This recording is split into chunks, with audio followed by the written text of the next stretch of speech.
Greetings, ladies and mentalgents, and welcome to the stream. Still getting stuff sorted out, but I thought I'd hit the record button. Or stream button.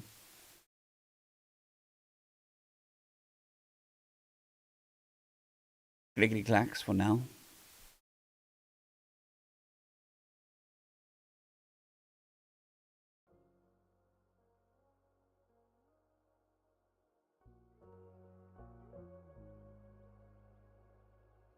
Good morning, Postmatic. Hope you're doing well.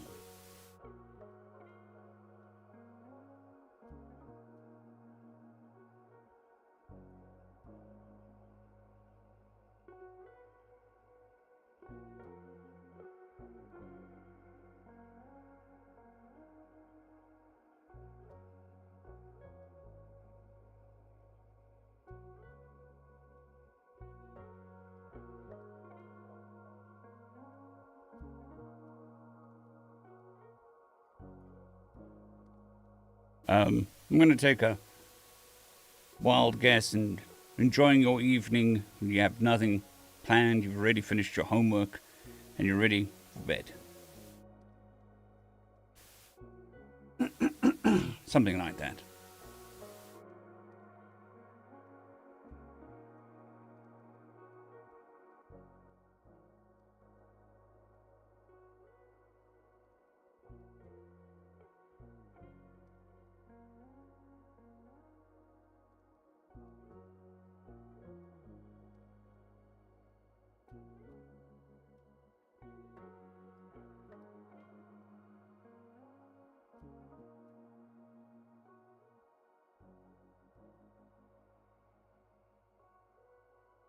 Just setting up the settings, as per usual.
Alright. I think that's all the clickety-clack. Clickety-clack. Clickety-clack.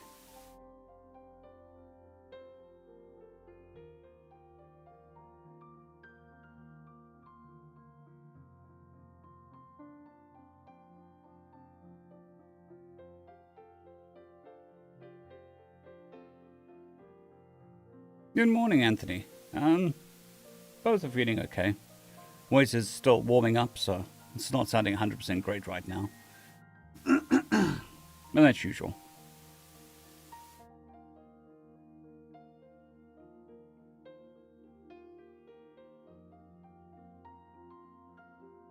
Good morning, Shadow. Hope you're doing well.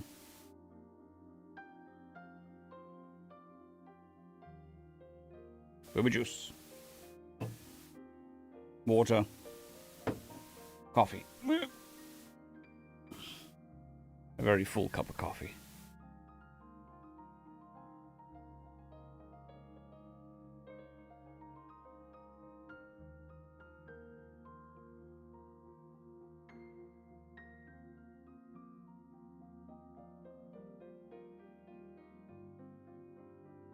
So I think what we'll do today... Oh, no, that's good. That's always good. You've got to keep checking that grass. Just give me a second.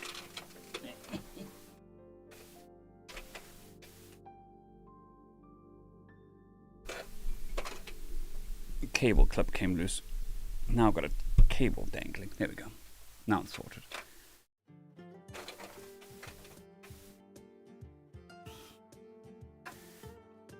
Good morning, Trevor Watson. Hope you're doing well. Boomer Juice is typically sugar-free Monster or white Monster, but you can use the term on any sugar-free Monster.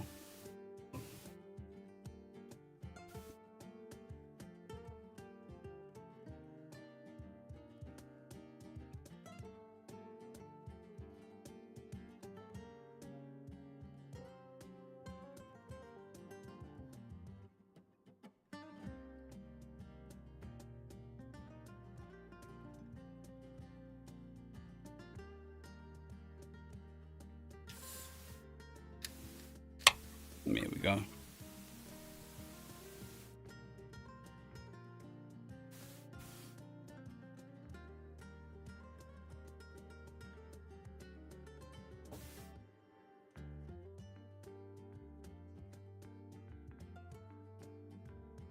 Well, the caffeine content's roughly the same between most energy drinks. Strangely enough, Gamer Subs is packed, like super packed. Each scoop is an energy drink. It's 100 milligrams of caffeine, so more caffeine than one of these. Awesome.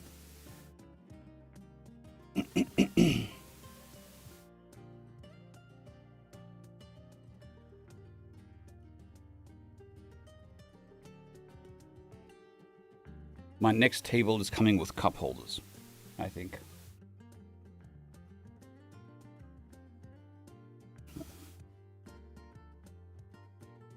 Fair enough, Postmatic. Fair enough.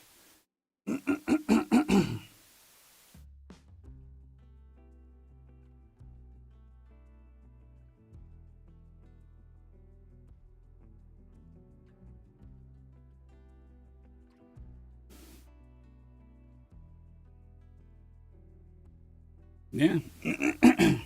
That's normally the case.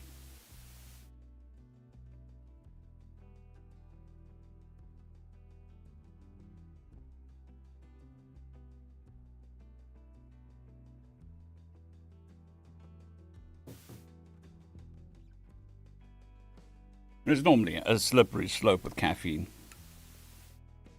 which I fall down that slope all the time, where it's like, well, I'll just have one Monster today, and maybe a cup of coffee. And then a couple months later, you're like, why is my heart rate this high all the time?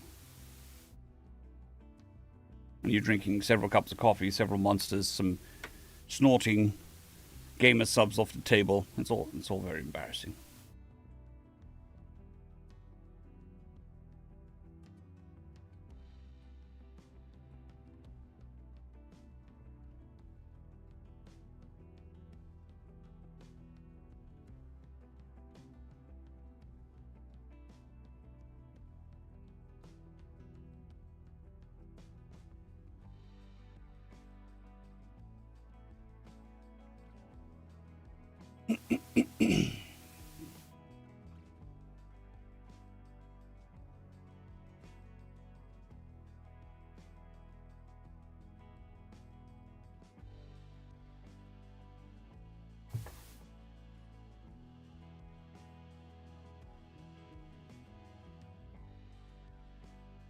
Everybody has their preference.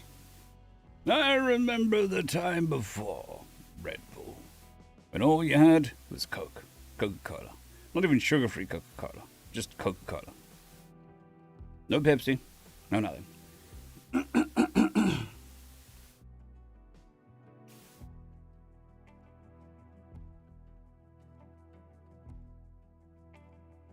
My wife actually bought that for me. Well, it's not bad. This was a while back. For one of my birthdays, she got me some.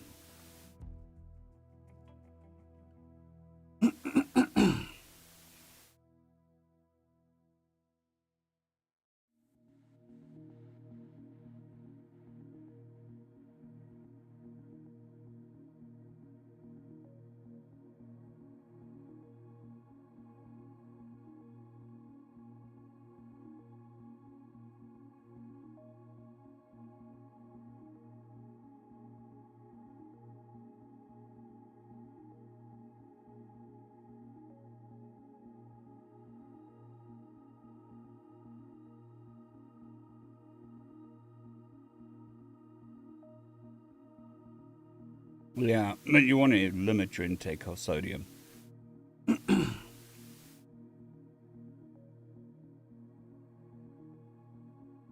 Too much and you can actually cause a stroke.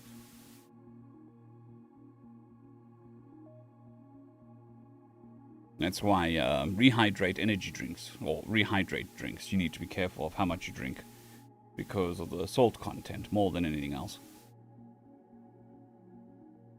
And even if you don't have a stroke, you can cause gout, I think.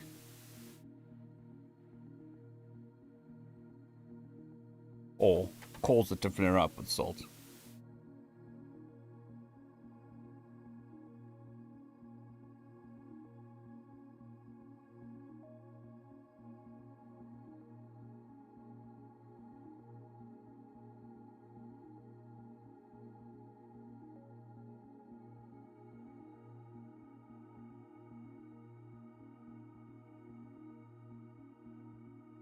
And yeah, there's tons of problems. If you have, go watch what's a chubby emu.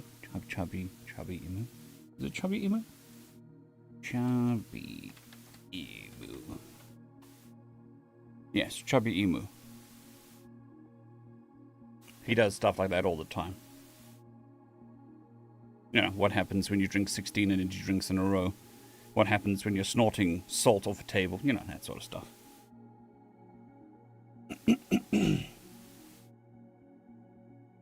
But also, prolonged high salt content can actually cause you to dehydrate faster than not drinking salt.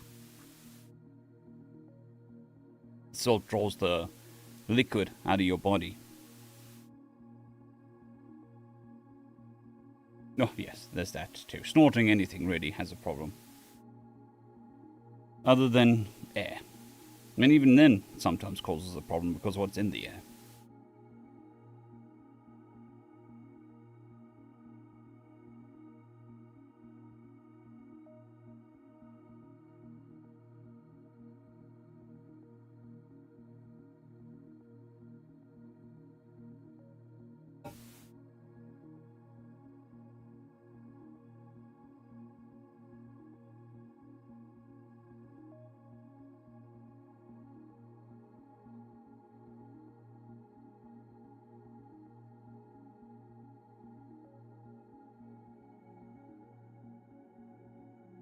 That's not good. Hope it's nothing too serious, Shadow.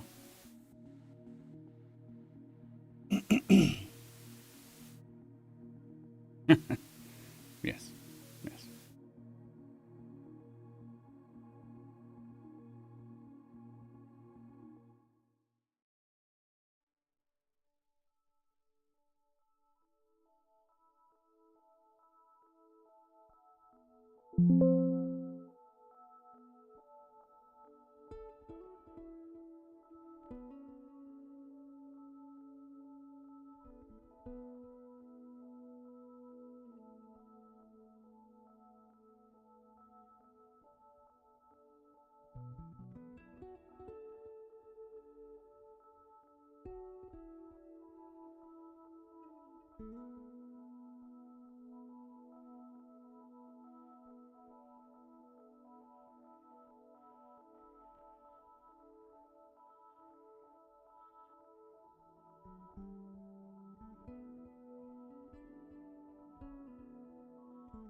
Yeah, that's swine flu. Or bird flu. Isn't it bird flu? I'm sure it was bird flu. It was the nasty strain.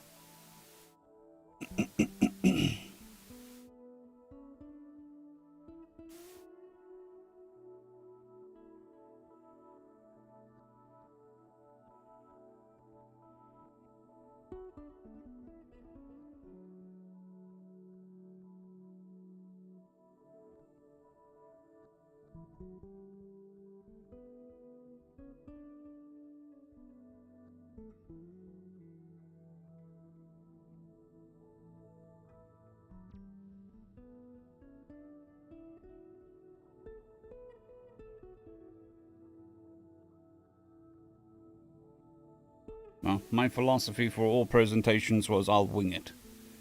Served me okay. You just need to have a little bit of the gift of the gab and an entire buttload of bullshit baffles brains, and you should be able to do it.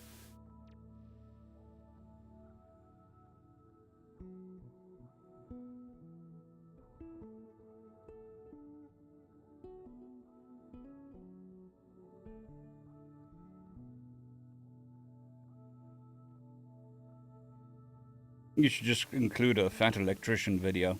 Let him present it for you.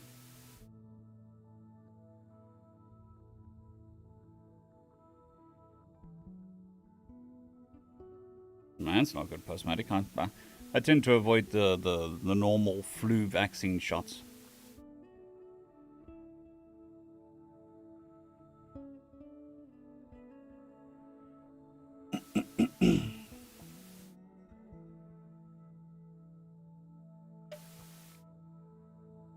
Yeah, I know.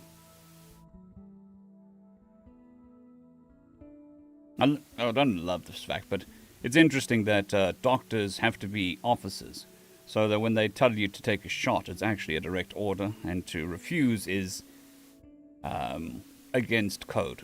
So you can't refuse a doctor's orders, and if they order you to take a vaccine, you have to take a vaccine.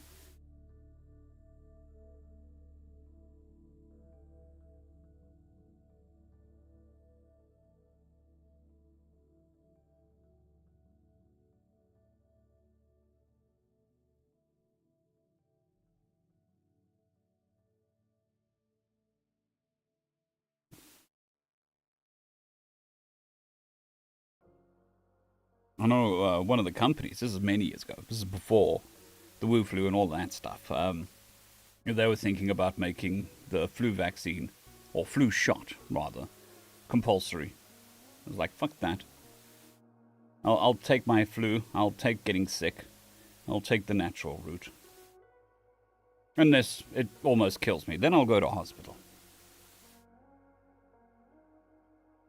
Good morning, Alpha Noob. Hope you're doing well.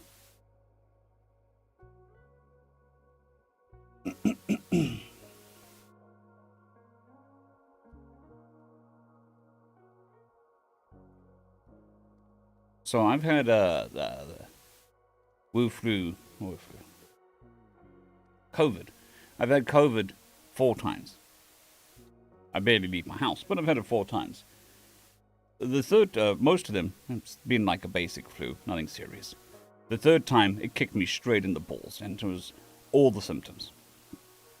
So, went to the hospital, because I had a 40-degree temperature. Celsius, not Fahrenheit.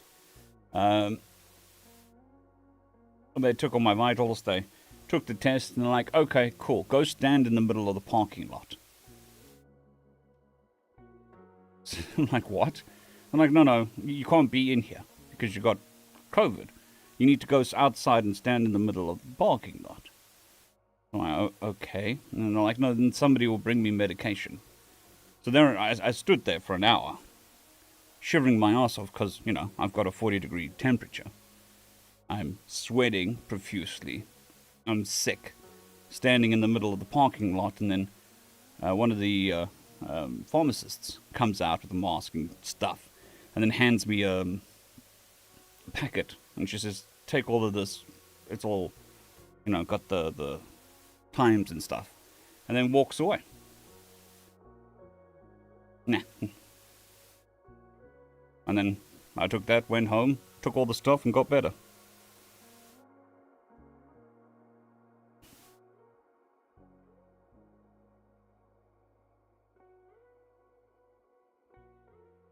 I think they tracked that down to a specific gene that was related to the bubonic plague, post-matic. Yeah, it is what it is, Huge. It is what it is.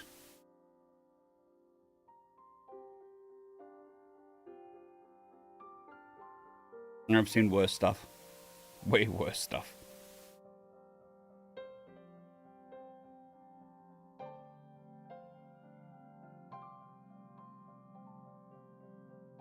And like I said, look, I've had a normal, ordinary flu just as bad as that particular bout of COVID.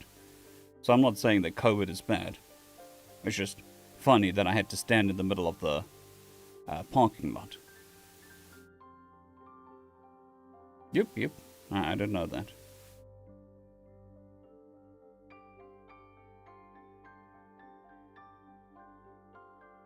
I did get the initial vaccine. This is before all the stuff came out. But it was like, you can get this one vaccine, so we did that. Because I had elderly parents and stuff. And that was it.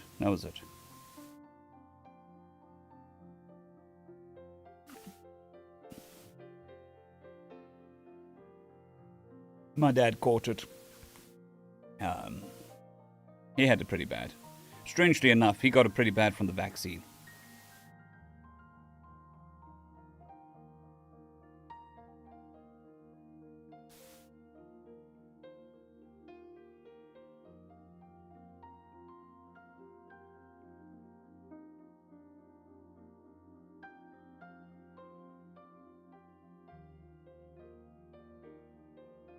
Good morning, Lord Wolpex. As far as I understand it, it's pretty manageable, the plague, now, with modern medicine. But I could be wrong. I'm not a doctor.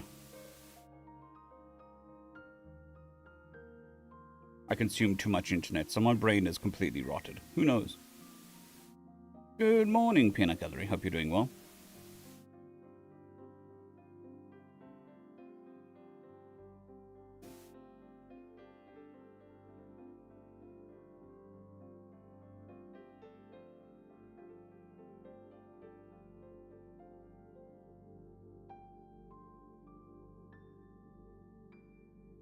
Awesome. Glad to hear it, Peanut. Glad to hear it.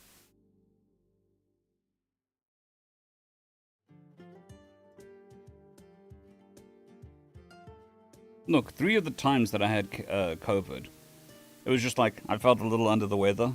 And the only reason I knew it was COVID was because somebody else in my house had COVID at the same time. Be like, cool. Didn't even stop working.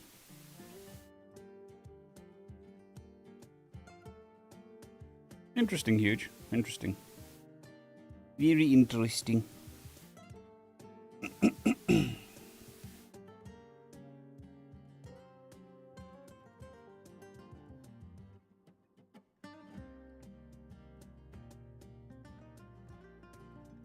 What is today?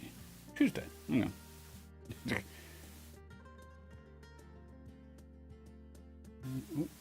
What are you doing? What are you doing? Alright, glass, pocket sand, okay.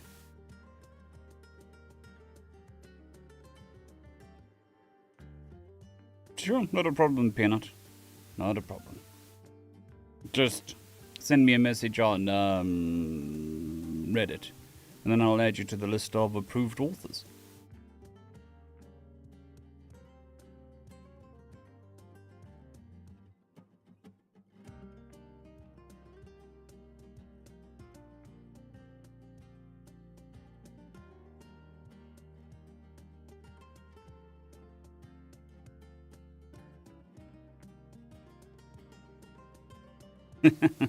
Fair enough, Peanut, fair enough.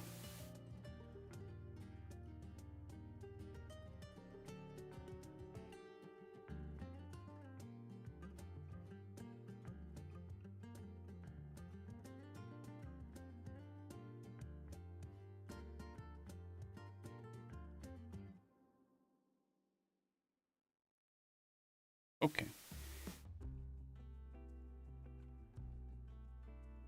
Oh, thank you, Peanut. Much appreciated. I think we should move into the first story, which is 236.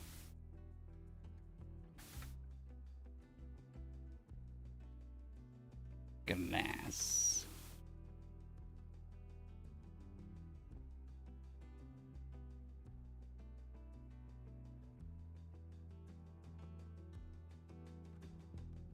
Greetings, ladies and gentlemen, and welcome to this latest edition of Tales from Outer Space. Right, nope. Greetings, ladies and gentlemen, and welcome to this latest edition of Read TFOS, where I take old stories I've narrated and update them to modern audio standards. This particular story is called Glass, written by Old Cypher.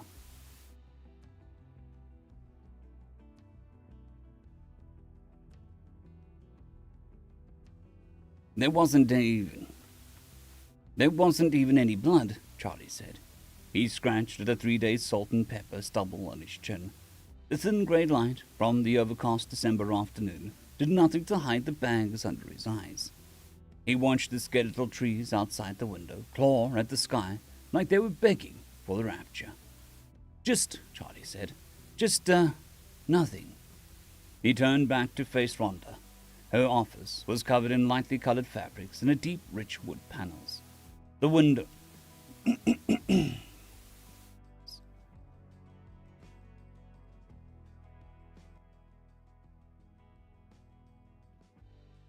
The window... Greetings, ladies and... Nope. The windows faced out onto the large open lawn, sloping gently down to a placid lake. The furniture was just so lightly oversized and plush. "Did you stay long?" Rhonda asked, her voice quiet and soothing. Charlie felt like... Excuse me.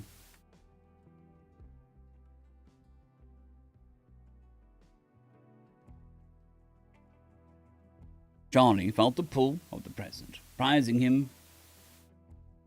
I think I'm supposed to be prying him. Charlie felt the pull of the present, prying him from the past. "No," he said, his voice now husky with the weight of years. "Not long. A couple of hours, maybe. Enough to confirm the readings." Rhonda let the moment linger before speaking. She wanted to balance between losing Charlie and a memory and making him confront the source of his pain. "What did you see?"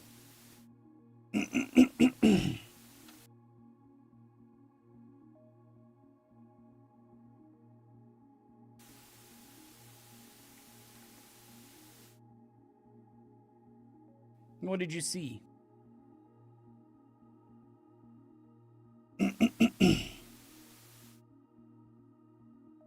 Most of the buildings were gone, Charlie said. His eyes pointed out the window, but saw only history. Rubble, destruction, a few pieces of wall stood up like mushrooms after the rain, he said. Mushrooms. I remember that. I remember thinking how this world had seen so many mushrooms. I didn't realize I was laughing until the ship piped a bunch of feedback into my helmet. The shrieking snapped me out of it. Rhonda nodded and let Charlie guide the conversation. When they took us back up to the ship, Charlie said, I was sweating and freezing and sick and goofy all at once. They held us in quarantine for 2 weeks. We circled that dead world for a whole time. We circled that dead world the whole time. I knew it was impossible, but I'd swear I could see that planet right through the hull. I even saw it in my dreams. How long was it until you were rescued? Rhonda asked. Oh, right. Well, we didn't see it as rescue, Charlie said. We'd accomplished our mission, and we were still alive. Getting home was going to be another 5 or 6 year project. We had to build another PLA.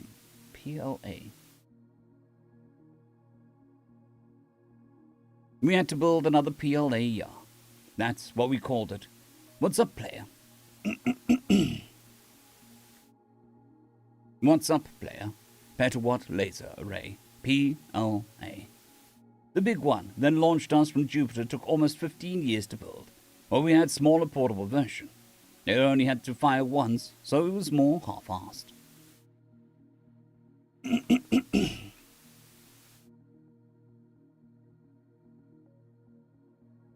These sessions aren't about the technology you took with you, Charlie, Rhonda said. Yeah, he said. I guess not.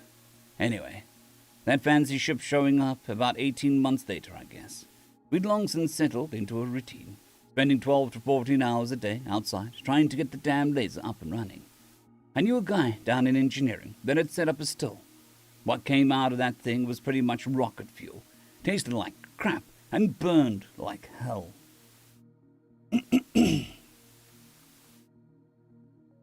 Charlie looked back out across the field to the grey lake. But that rocket fuel was the only thing that let me sleep worth a damn. He looked down at his feet. A lot of guys hit up that still. Some of the brass, too. The ones that didn't know. The The ones that didn't know to turn a blind eye or risk fool on mutiny. The ones that didn't know to turn a blind eye or risk a fool on mutiny.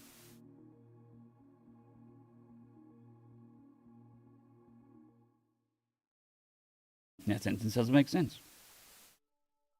The ones that knew to turn a blind eye or risk a fool on mutiny. Charlie took a deep breath and raised his head to look at Rhonda. That ship, he said. That game for us. The Libretto looked like something out of a dream. No engines, sparkling, clean lines, not a right angle on the whole ship. Just curves and swoops. We thought for some sure god aliens. We thought for sure some god aliens had come to judge us. We didn't have time to spin up any missiles because it just popped out of magic. We didn't even have time to spin up any missiles because it just popped out of whatever magic dimension it was in. Charlie turned away from Rhonda. But it was humans, he said, hushed and slow. A human face popped up on the screen. An old man tried to talk to them, but they sounded odd. Like you half understood what they were trying to say before it slipped away. A couple hundred hours later, both ships had managed to piece together some sort. Both ships managed to piece together some part of the story. Charlie spun on his heel and crossed the room to Rhonda in 3 hard pumping steps. How old do I look? His voice was louder now, echoing off the walls. Early 50s? Early 50s? Rhonda stammered, surprised by the speed of the charge. Early 50s? Yeah, I guess so, Charlie said, his voice dropping by the moment. He seemed to shrink in on himself. I was born in 1217 years ago. I was born 1217 years ago, he said. He glanced back at the lake, in a place just about 20 miles from that lake. Rhonda studied what she could see of Charlie for any signs of violence. Relatively, he said. Every man that signed up for the mission knew the cost. We were leaving everything behind. We'd ride a laser beam faster than any human had ever gone before. Whether or not we saved it, we'd never see our world again. We might make it back to Earth, but it wouldn't be our Earth. She'd be older. Charlie slumped down into one of the overstuffed chairs and sat for a moment. That's why they only let men go. No chance of a kid being born if there's no woman. They had a preference for unmarried and childless bachelors. Said it would be less cruel that way. Maybe. I don't know. Charlie picked at the Charlie picked at the armrest of the chair with a ragged fingernail. It seemed to command his full attention. It still hurt, though, didn't it? Rhonda asked. What the hell would you know about hurt? You're just a hologram, Charlie said. Rhonda bristled and maintained her professionalism. That's an outdated view, Charlie, she said. I'm a siliconite instead of a carbanoid. I am no less a person and no less real than you. We fought for our rights as our people. We fought for our rights as your people fought for theirs. Your ancient racist opinion has no place in this time. I thought this was supposed to be a safe place to express myself, Charlie said. Safe, yes, Rhonda said, but not without its own rules. There were names your people were called that would be just as inappropriate. Charlie nodded faintly. I apologize, he said. Well, Rhonda said, I understand this is quite the transition for you, and accept your apology. Tell me more about what happened when you were rescued. They took us on board, told us that it had been over 1,000 years, and that they could have us home in a few weeks, Charlie said, still picking mindlessly at the furniture. There was more they told you, wasn't there? Rhonda asked. Charlie started before clearing his throat. The planet that we... Charlie found it difficult going. It's okay, Rhonda said. Take your time. The war had never come, Charlie said. The one attack on Earth was all that he ever happened. The one attack on Earth was all that ever happened. And it wasn't even an attack, just some kind of random bad luck that had the cruiser crash into Europe. Wiped out a billion people without meaning to. We built the PLA and took the battle to them. And it wasn't even a war. We won, though. Boy, did we win. Rhonda watched as Charlie's eyes grew red, and he forced himself to not look up from his torn and bloody fingernail, scraping at the twisted threads of the chair. We glassed them, Charlie choked out. Glassed the whole fecking planet. Killed everything that ever lived down there. Wasn't even a war. And we annihilated them. You ever seen a glass planet?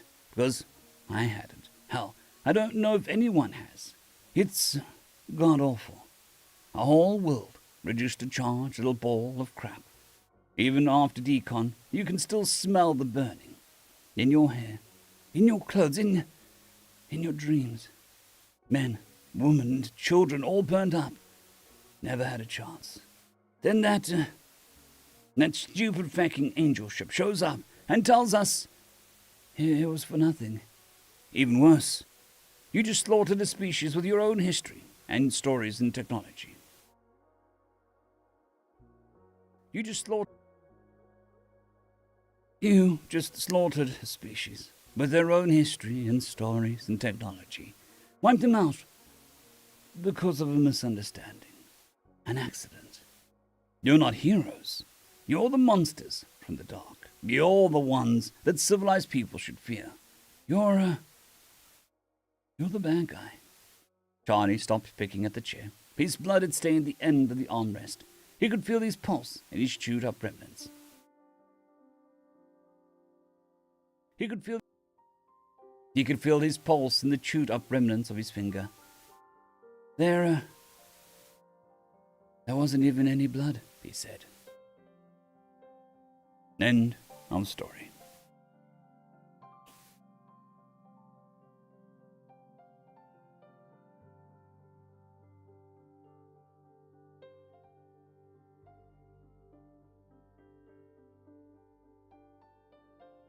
Clickety-clack, clickety-clack.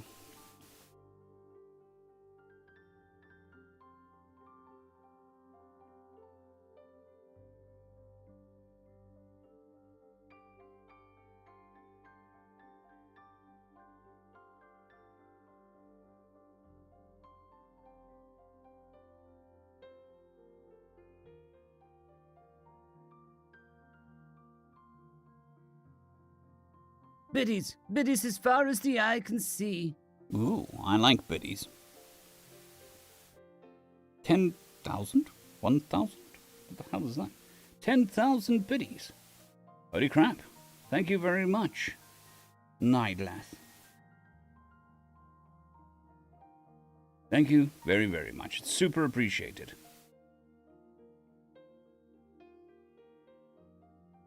And yes, I do like biddies. Big biddies, small biddies, all the biddies in the universe.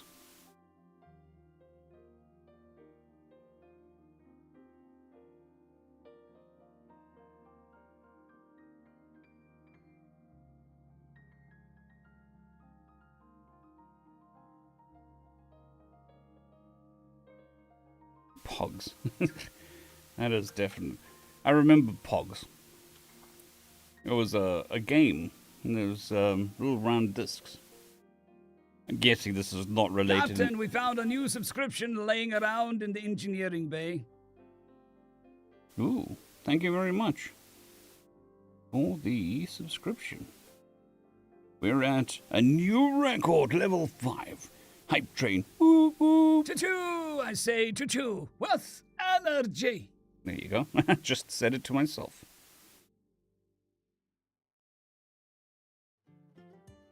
Thank you for the 3-month tier 1 sub. A lie. Annie. Thank you very much.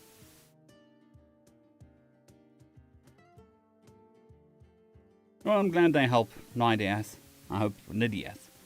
I'm glad to help. I always have fun. Well, unless I'm narrating through a migraine. But in general, I have fun. This is probably the most fun job I've ever had. But it's still a job. Yeah, definitely the Pogs from the 90s. Yes, I remember that.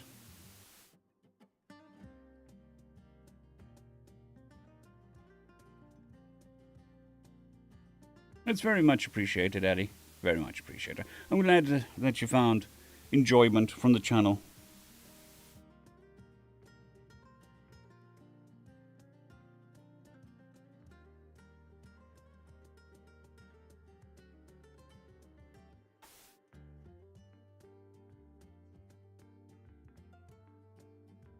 Yeah, I saw that Beyblades are still a thing.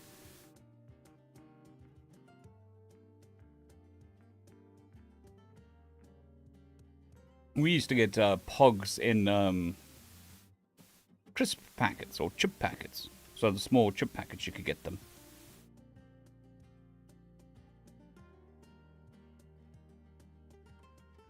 But that was many, many moons ago, before the dawn of the internet, in prehistory, when we used to have to write with a chisel, a hammer, and some rock. Tests were long, essays were a marathon. Biddies as far as the eye can see. Thank you for the 100 bits, the bits, Adderworks. It's very much appreciated. Let's see if I can zoom in. Okay. I need a new screen. I've got the main screen. I'm not saying this for, like, oh, give me money or something. But the laptop screen is so small, I struggle to read what's on it.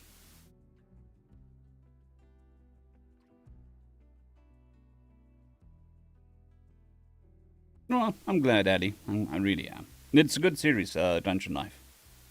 Very, very nice.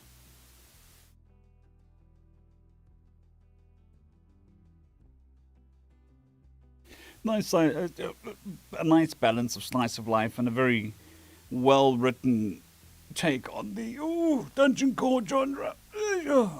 Stretch.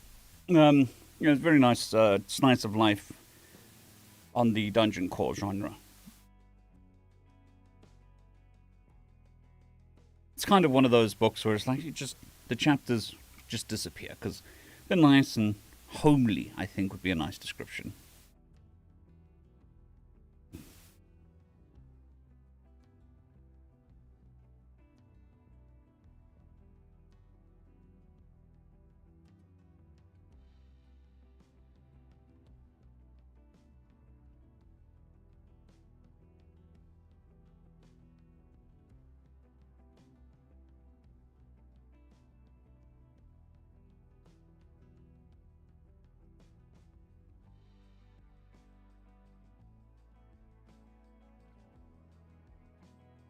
Oh, wait, we're getting larger text. Go away.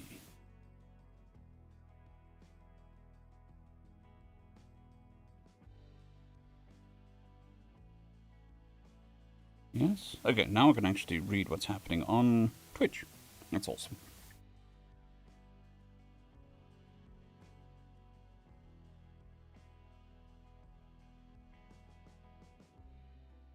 Yeah, I'm always happy for when the author signs a contract or a deal with a publication company. It's awesome.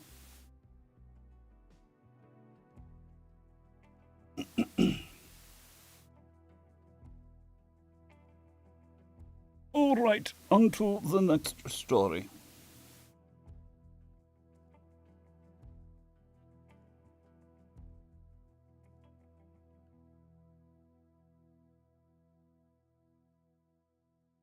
The hell is a hype chest? Biddies as far as the eye can see. Well, thank you very much. I'm still figuring out this Twitch thing, so I don't know what the hell is going on. I do appreciate the biddies. I opened a hype chest? The fuck is a hype chest?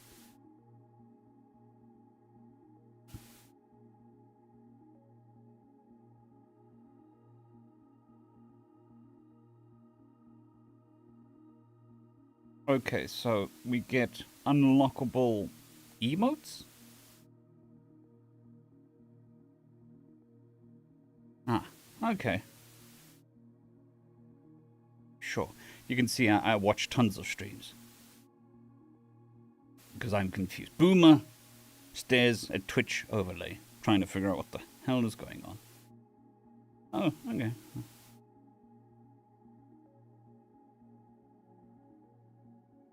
Cute emotes, cool. Well, I'm glad. I'm glad he's doing a good job.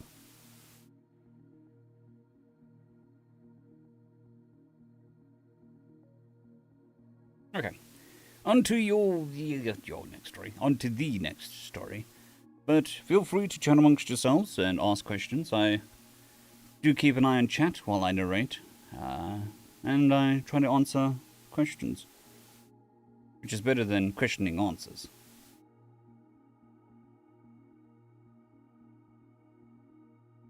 Mid 237.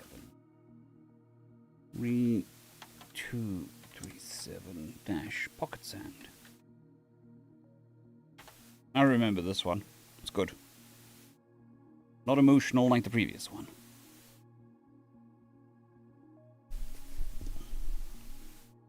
Greetings, ladies and gentlemen, and welcome to this latest narration. Greetings, ladies and gentlemen, and welcome to this latest edition of Re-Tifos, where I take old stories I've narrated and update them to modern audio standards. This particular story is called Pocket Sand, written by Hicks Kem.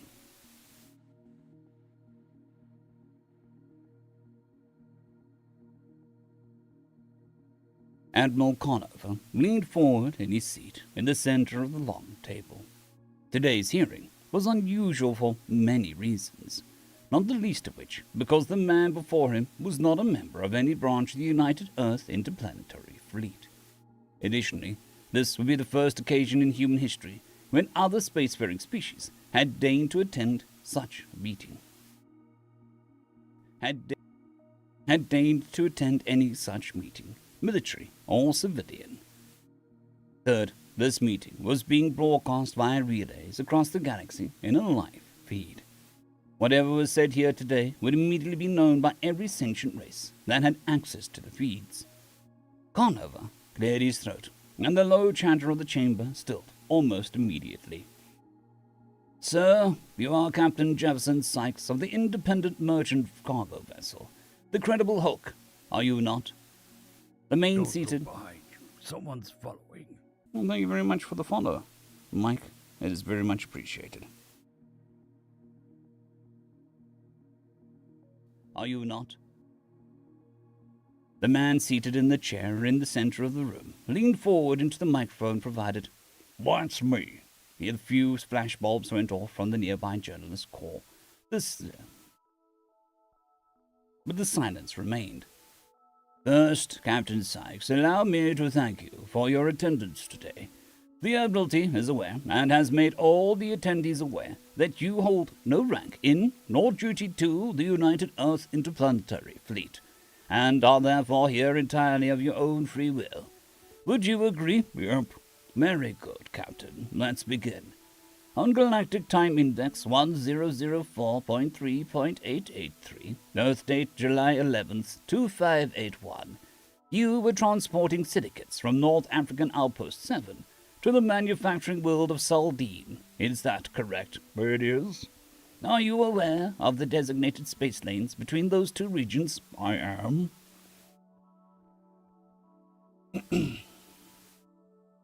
I am. Yet you chose to deviate from those lanes. Would you explain why? It would save me and my crew nearly 2 weeks travel time, not to mention fuel costs and the early delivery bonuses. It was absolutely worth the risk. Plus, I'd say that I'd worked out pretty well for all involved. Sykes chuckled, a sound echoed by many in the audience. During your, shortcut, did you encounter any other ships? I think you and I both know that I did. Please describe the nature of the encounter in your own words. And there it was, the entire reason this panel had been convened, and why species from across the galaxy were in attendance. At about midway point on our trip, my sensor man hit the alarm. We had a close contact with a vessel matching the signature of the Vardu Melia dreadnought. We hoped they wouldn't spot us. Well, they did. They turned and started chasing us. All of our comms were jammed up. We had nothing but internals and my pilot flying visually. Oh, excuse me.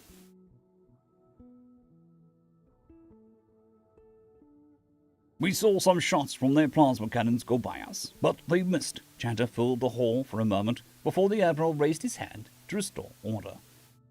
Captain, you're saying that the Vardu Melia dreadnought fired on your vessel and missed? I know it sounds insane, but that's what happened. The bolt impacted a small bit of rock we hadn't even detected. Like their targeting confused the two. Anyway, my engineer Jumbo comes over the comms. He's a good kid, young, plays too many video games, but mind like a goddamn genius when it comes to anything complicated. The more complicated, the better. This is why he's so good at the engines. Says he's got to dump cargo. Why would that occur? What would that accomplish? Far as any of us thought, not jack shit. We figured that we were all dead in a few more seconds anyway. This kid is just going nuts or something. Next thing I know, the whole ship shimmers real hard. When you've got a bad... When...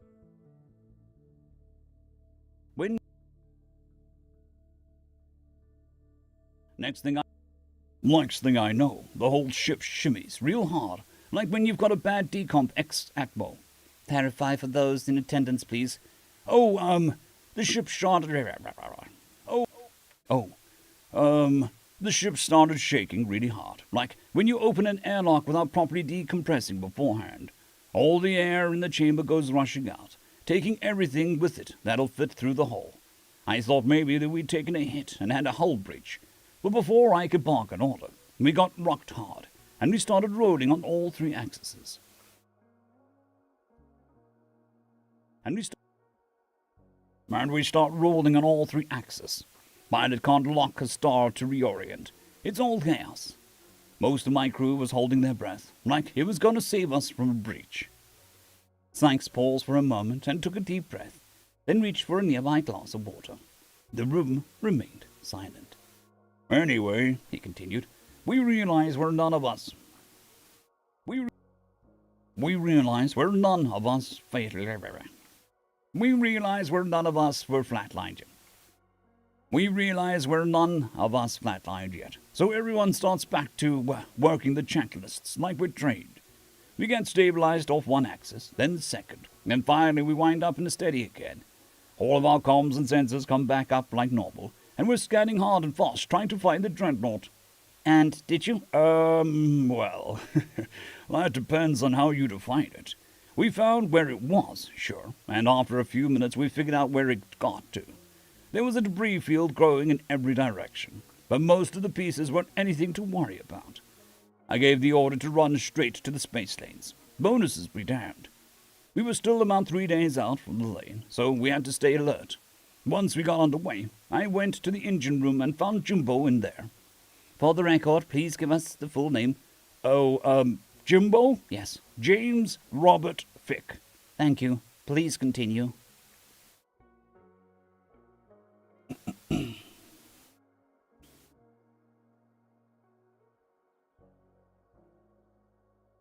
Anyway, Jimbo was in there just tinkering away, calm as you please. I asked him about the cargo dump, and he just shrugged and said that it still had enough left for a few more escapes, and we could still make our port with plenty for sale. And we could still make port with plenty for sale. Now this had me confused, so I pushed him to... Now this had me confused, so I pushed him to explain. He said that he'd been rearranging the cargo bay, but in the process he had to move a few containers to the airlock. That was normal. Airlocks meant for cargo movement are... Airlocks are meant for cargo movement after all. But he knocked a container over and spilled it all over the airlock floor. Right about then was when we heard the alarm go up from the dreadnought. So we jumped out of the airlock back into the main cabin. Then, and I believe I'm saying this out loud, Then, and I can't believe I'm saying this out loud, this kid in the middle of this attack gets a wild idea to turn off the gravity plates in the airlock, seal the vents and turn on the circulators, to really get the spilled cargo... To really get the spilled cargo all whipped up, and then overrides the external seal and blasts a cloud of fucking sand into space. Sand? Please explain. We were transporting silicates from the North African outpost. Finest grade silicates was the pristine Sahara Desert sand.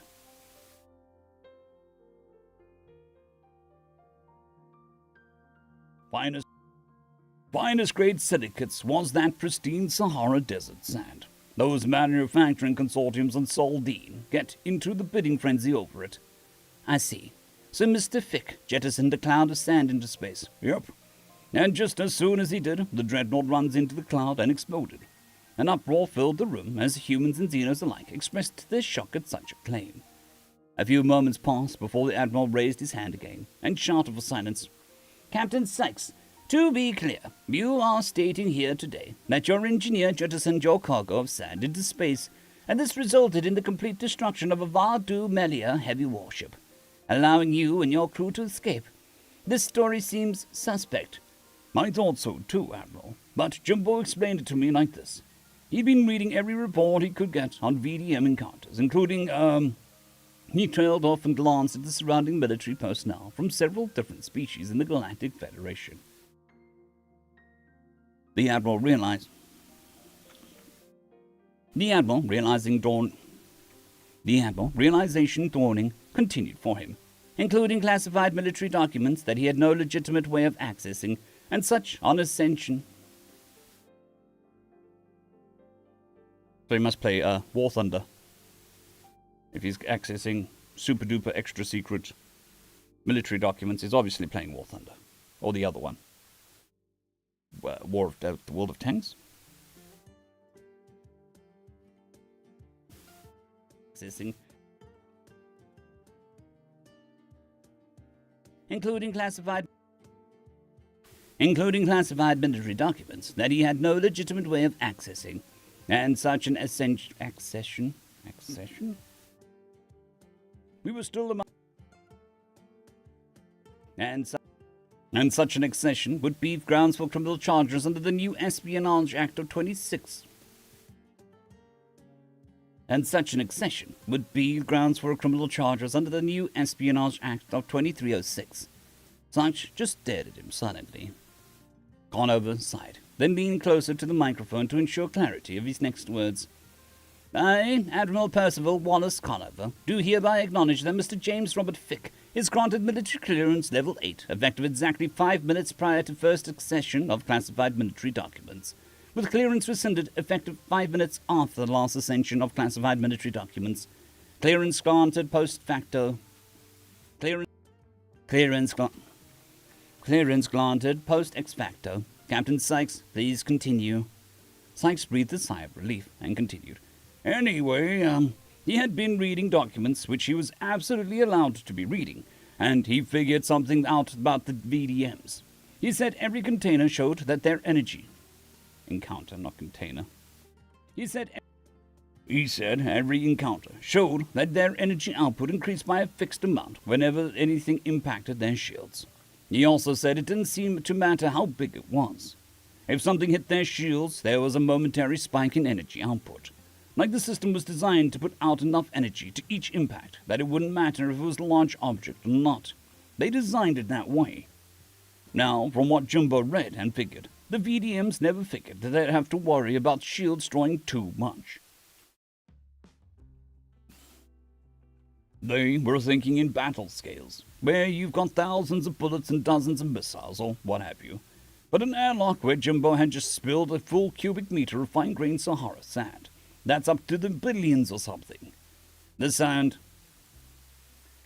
cloud hit the shields. The VDM did what it always does, and draws power for each impact. Near as we could tell, that power draws from every system, including their core containment. Jimbo was real proud of that trick, called it pocket sand, said it was from some really old Earth media about the Heel King. Said it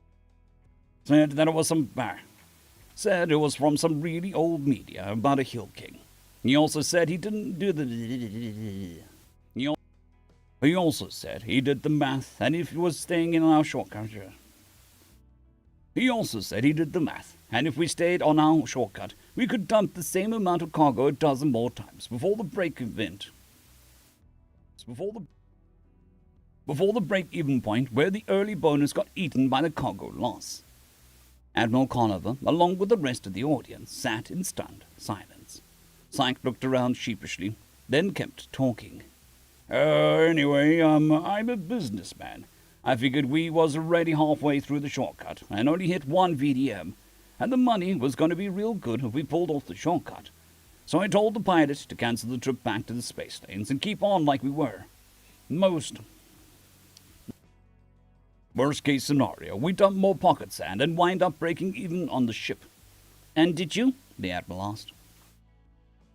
And did you? Asked the Admiral. Did we what? Did you have any more calls to jettison cargo?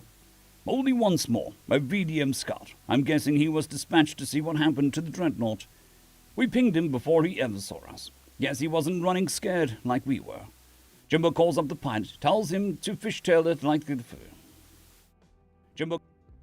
Jimbo calls up the pilot, tells him to fishtail it like in the films.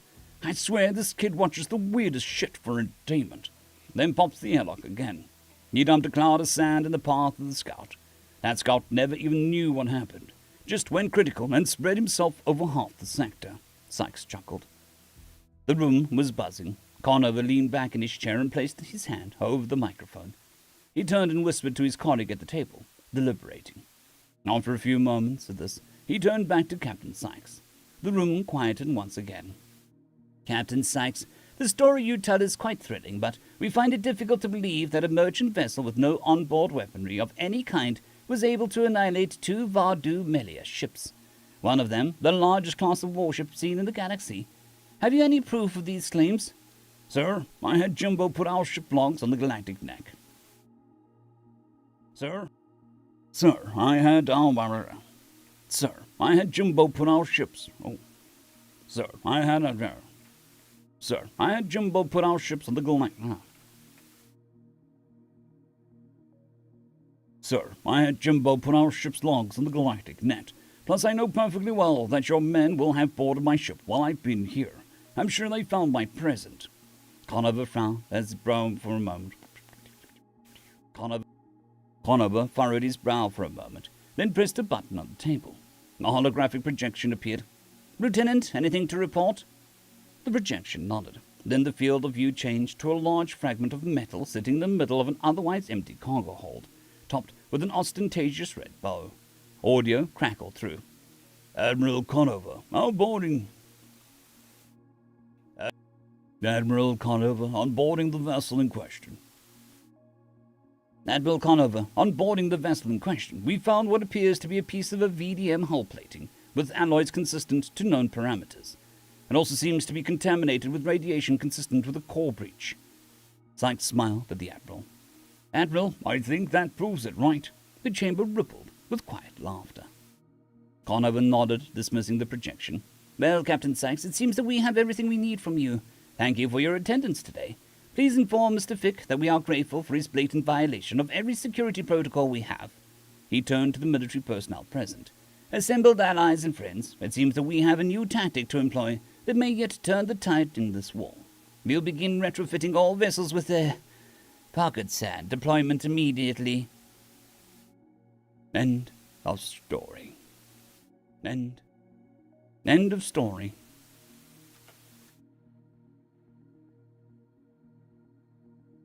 Doop-a-doop. Let's get that started. Update, because we always update.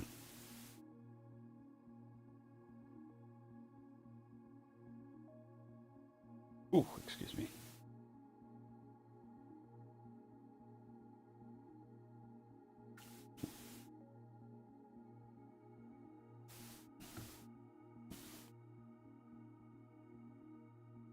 That is a lot of grains of sand.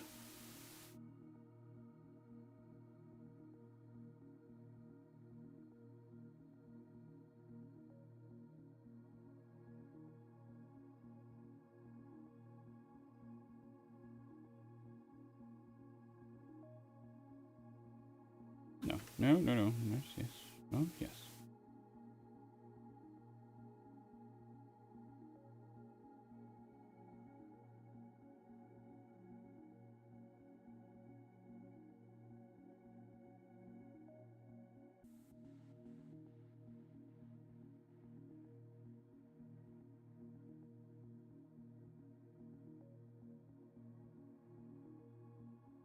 Fair enough.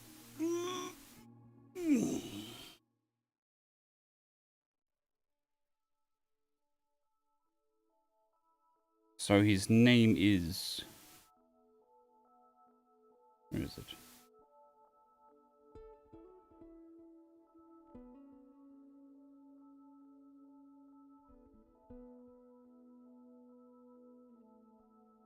James Robert Fuck.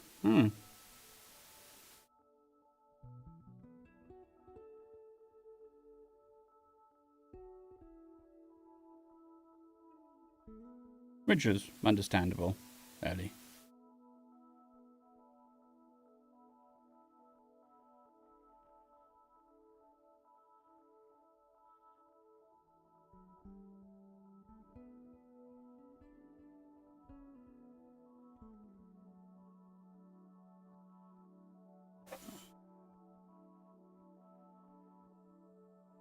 Yeah, very much.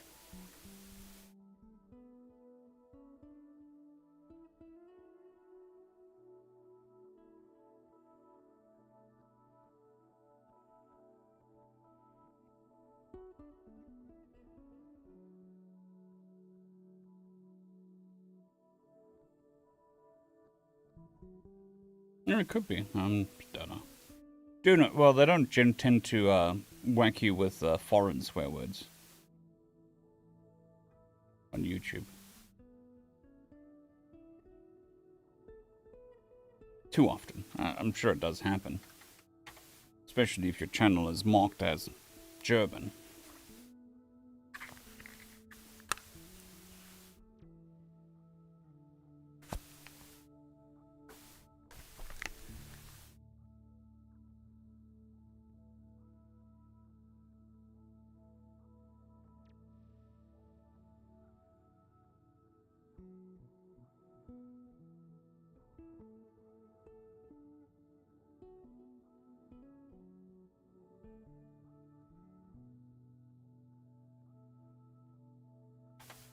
Alright, on to the next story.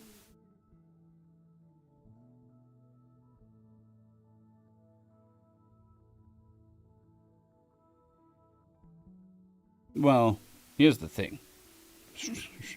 So that works on videos, but shorts and live streams have different conditions. I've had a lot of live streams marked as inappropriate content just because I swore a couple times. Not in the first 90 seconds, not even within the first 10 minutes. So, yeah, there's that. And then I don't think you're allowed to swear at all, in any way, in a short. But I don't really do short content, so I'm not too up to date with the standards there. But there are different community guidelines for each one, with different algorithms control them.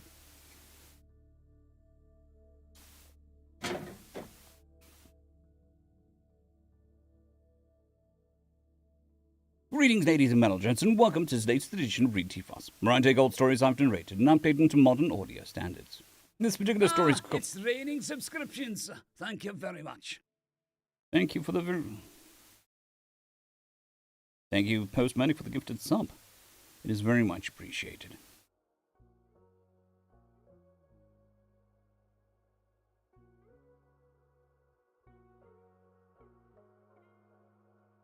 Audio standards. This particular story is called Honorary Human, written by Iceman0486. Vahag sipped at the violet brew of the Tashan barkeep had brought him. Vahag sipped at the violet brew the Tashan barkeep had brought him, relaxing back in his chair, and enjoyed the quiet of the lazy afternoon. At least he did, until the quiet of the afternoon was interrupted by someone looking for him. Trying to appear casual, the young Malag looked so young to the old soldier. But he supposed the pup was old enough to be let out alone. He smelled like a reporter. The reporter stood nervously before Vahag's table and cleared his throat. Sergeant Vahag, the reporter struggled to create the first unfamiliar word. What gave me away? The heavily muscled, scarred and fur-dyed veteran asked dryly. The reporter's ears drooped a bit, and Vahag let his mouth loll open a bit in amusement. Draining the last of his brew and heaving a great sigh, he asked, What do you want? Well, Foundation Day is coming up. Vahag nodded, making an "and" gesture with his paw. I want to tell your story, Sergeant Vahag, The reporter said quickly, becoming more animated and appearing more like a pup than before. the first non-human accepted into Terran Marines, and it was a malag. You're a hero to many, but the facts are, sparse. Vahag chuckled, the rumbling, growling laugh. Vahag chuckled, the rumbling, growling laugh of his race. The reporter with a gift for understatement. How novel. I suppose an old soldier could be convinced to share some war stories, but he looked with a calculated moroseness into the bottom of his empty mug, allowing his ears to droop slightly. A few gestures to the barkeep, and the bump.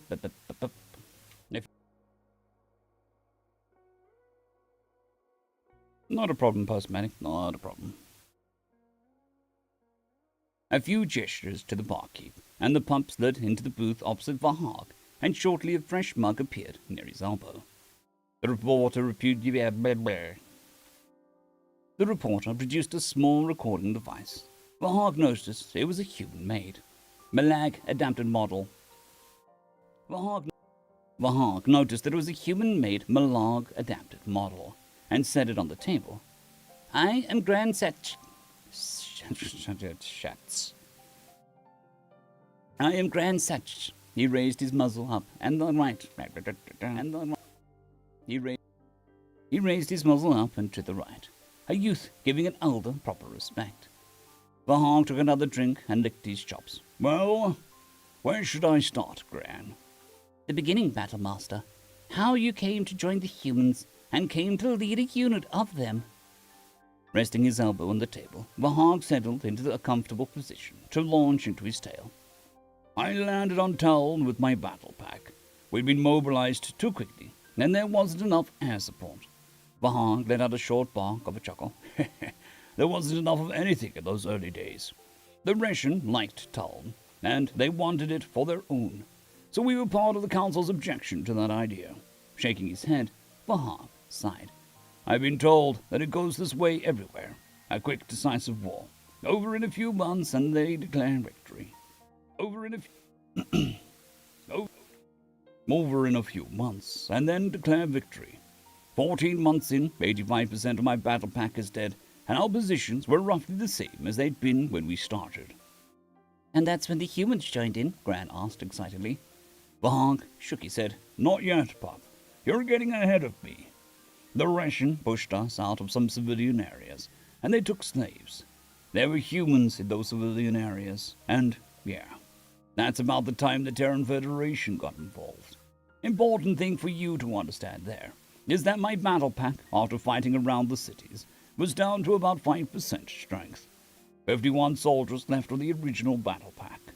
That's when the Russian landed more troops, intending to have the world secured before the Terran fleet could drop in. Closing his eyes against the memories of those blood-soaked days, Vahag remained quiet for a moment. When he heard the pup open his mouth to ask another question, Vahag's eyes snapped open, and he continued. The day the Terrans landed, there were 3 of us left. By the time they fought to our position, by the time they fought through to my position, I was it.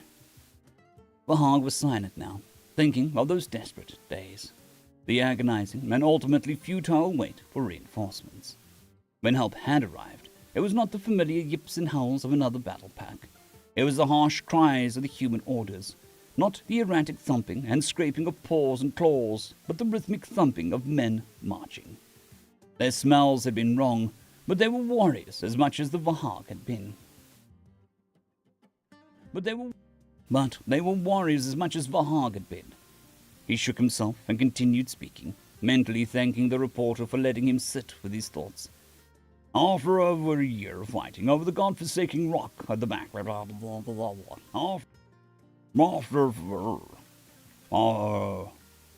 after over a year of fighting over the godforsaken rock, the back half fighting on the defensive guerrilla fight, I knew the area like the back of my paw. The humans brought up a translator, and I began to show them the twists and turns of the population sentence. And I began to show them the twists and turns of the population centers. Is that when they put you in charge of one of their assault squads? You're getting ahead again, Pop. You're getting ahead of me again, Pop. Now, humans can't see at night as well as we can, but they are good at night combat. Really good. So using my knowledge of the terrain and their night expertise, we hit back. It was still a tough fight. You ever see a Russian warrior cast up close, kid? Gran shook his head, and Vahog sighed. They're a sight. 2.5 meters tall and cloaked in around 260 kilos. They're a sight. 2.5 meters tall and clocking in at around 260 kilos. Not too bright, though. And the humans knew how to handle them. Turns out they plan how to fight most everything they run into. Turns out they plan how to fight most everything they run into. Good morning, James. Hope you're doing well. Even us? Gan asked. Even us? Gan seemed somewhat puffed. Even us? Gan seemed somewhat put off by the idea. Especially us, Vahog confirmed, and Gan's ears laid back against his head. But they're our allies, Gan protested. We should be able to trust our... Vahog leaned forward, and let his grin become more threatening.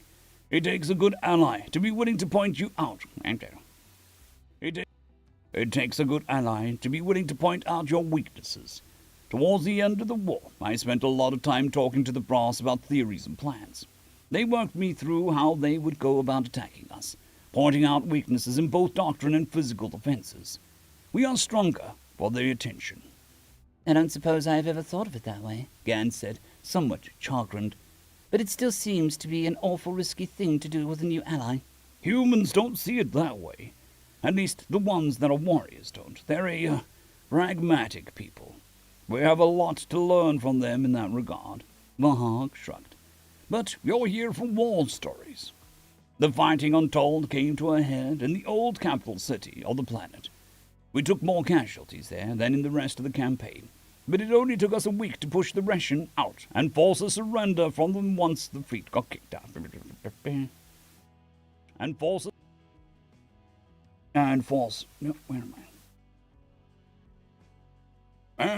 surrender from them once their fleet got kicked out of real space. The CO of the Terrans I was with, Colonel Mulvane, gave me the option of tagging along with them as they moved to engage the Russian elsewhere, or letting me head home with the civilians. A basso rumble that made the surface of the beer ripple escaped from the veteran.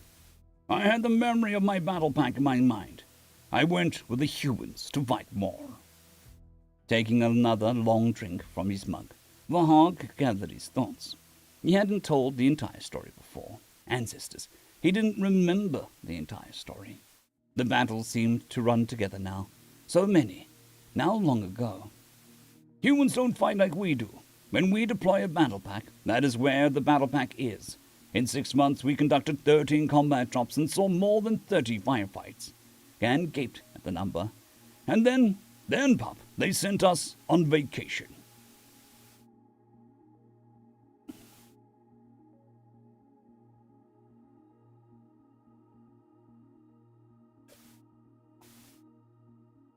Top up and coffee.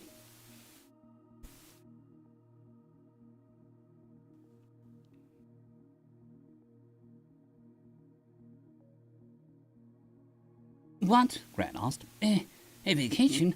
In the middle of a war? They stopped their attacks? They didn't even slow the pace. But they sent me and my unit, and they cycled more men in. Humans have fought wars lasting decades. Did you know that they have a war in their history called the 100 Years' War? Anyway, they have figured out and perfected the art of making sure that their men get the rest they need. Tapping his chest and arms, the veteran indicated the dyed portions of his fur. That's where I got most of these. They gave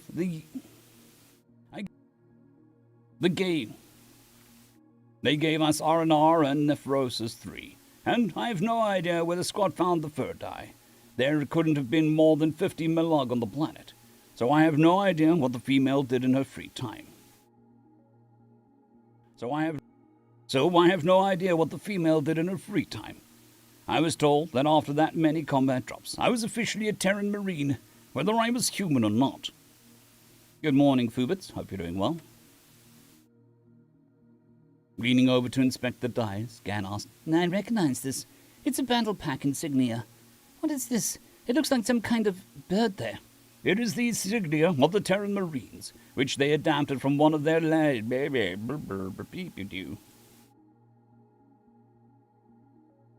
which they adapted from one of their leading nations before they truly had spaceflight. Shaking his head, Gan asked the question many Malark had asked him before.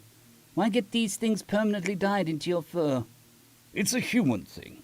As far as shrines or monuments go, it is a pathetically temporary one. But I will always have the shrine to my fallen packmates here with me. It's a good tradition, though the humans lack fur, so they preferred method of staining their skin with ink. Though the humans lack fur, so their preferred method is staining their skin with ink. After this vacation, they put you in charge of one of their squads, after you were marked as one of theirs. Do you know what a dog is, pup? The reporter seemed taken aback by a seeming non-sequitur and thought for a moment. I don't think so. They're quadrupedal carnivores that co-evolved alongside humans. What? Coffee's fighting back. Thank you very much, Fubits. I'm glad that you're doing well. One of two common carnivores that they keep as pets, companions and helpers. They keep not one but two carnivores as pets. Those are the most common, but there are others. Humans will adopt anything, Vahonk nodded.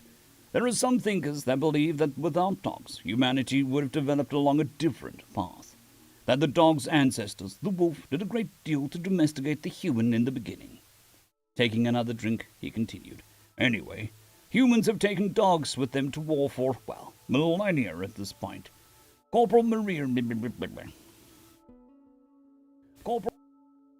Ramirez, my translator somewhere along the way, got...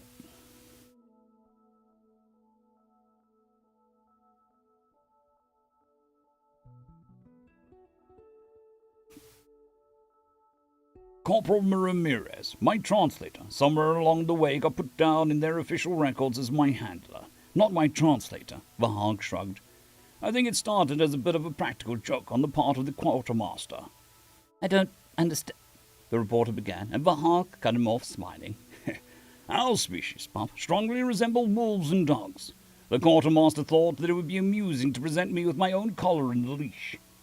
Gan's lips peeled back in a snarl. I'm not sure, sir, but I feel that might be insulting.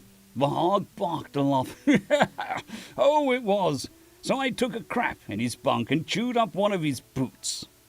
Gan gaped at the war hero, the dignified veteran of a dozen campaigns before he joined the human military, where he had won further accolades. The one Malauk every young would-be warrior looked up to. You what? You heard me, Vahog said, leaning back into his seat with an air of great dignity. It was widely decided throughout the battalion that I had the better of the exchange. Anyway, I'm getting sidetracked. Corporal Ramirez somehow got put in as my handler rather than my translator, likely for the quartermaster's little joke. However, he also put me down as the animal in question. Now I told you that humans have a dog... Now I told you that humans have a long tradition of going to war.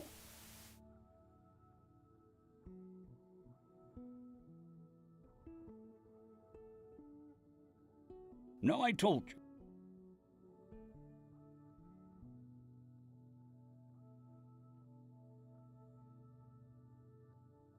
He also put me down as the animal in question.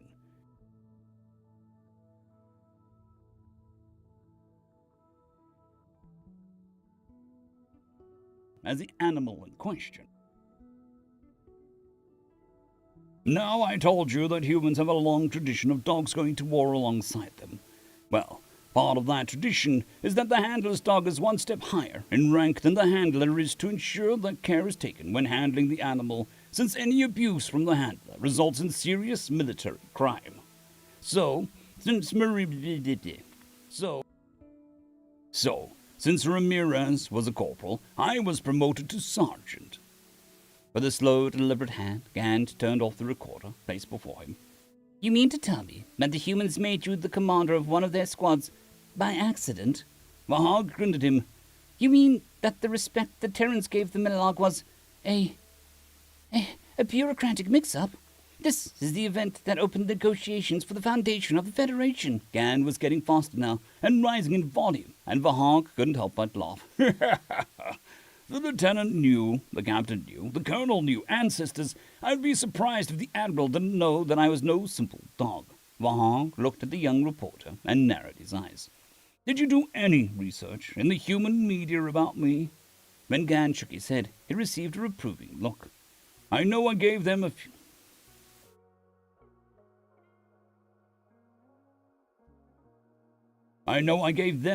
Interviews.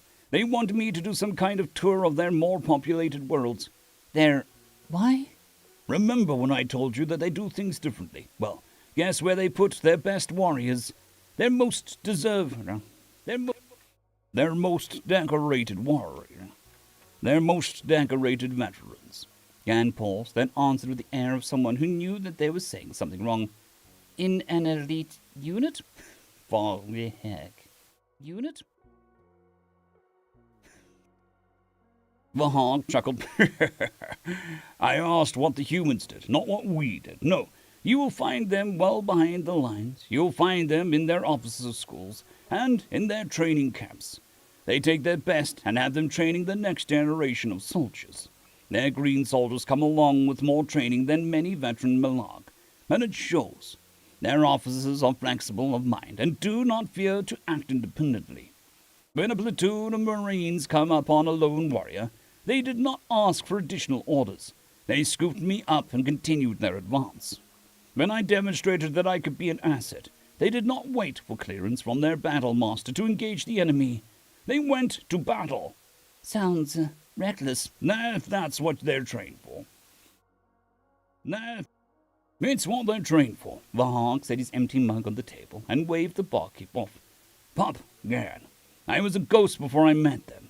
I was ready to chase my packmates into the Shadowlands. Humans helped me learn to live and helped to teach us how to avoid the mistakes we made. They are far more perfect, and we have as much to teach them as they are far from perfect, and we have as much to teach them as they do us.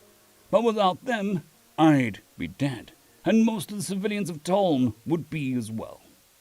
Oh crap, this is a...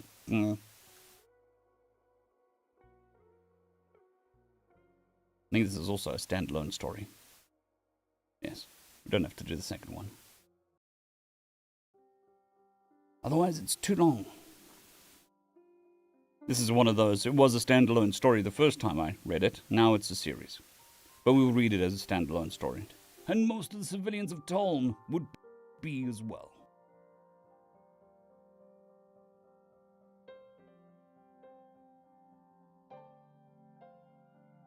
Cheers, huge dinosaur. Hope you sleep well.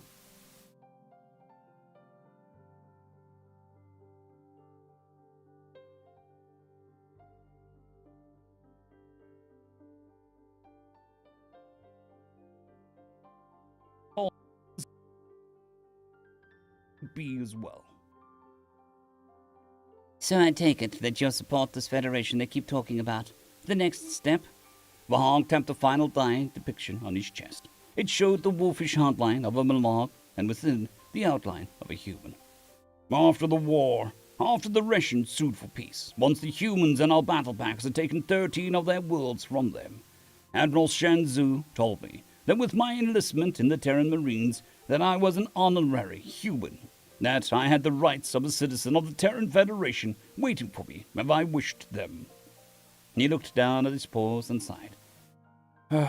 I don't know that our people could have done that, but as the first human Millag, I hope that we can learn. End of story.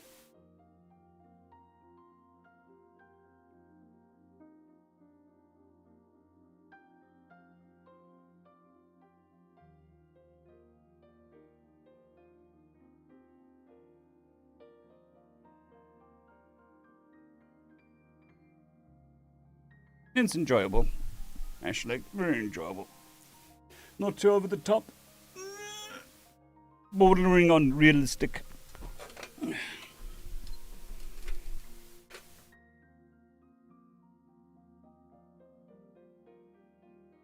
Oh, just clicked my back. Well, my spine. How pleasant.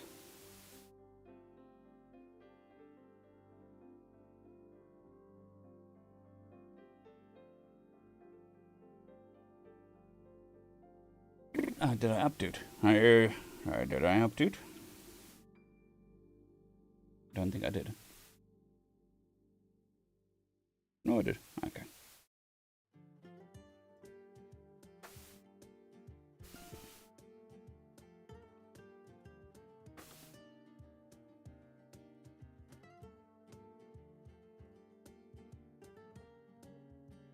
Always update, yes.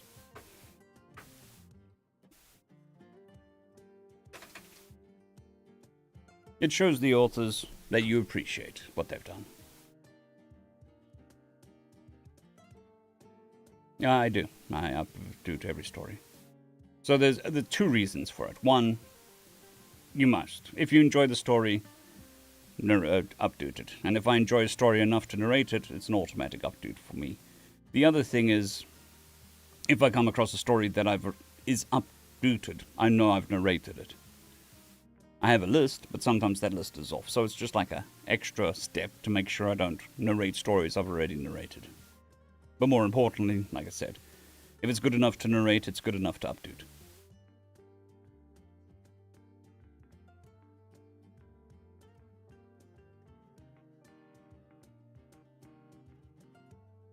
And the interesting thing is when I started, is it 6 years ago now? The crap. You couldn't update stories older than 6 months. That's why all of these aren't updated, because they started 6 months before I did them. But now they've changed that you can always update. There's no limit. So we can go back and update as we go.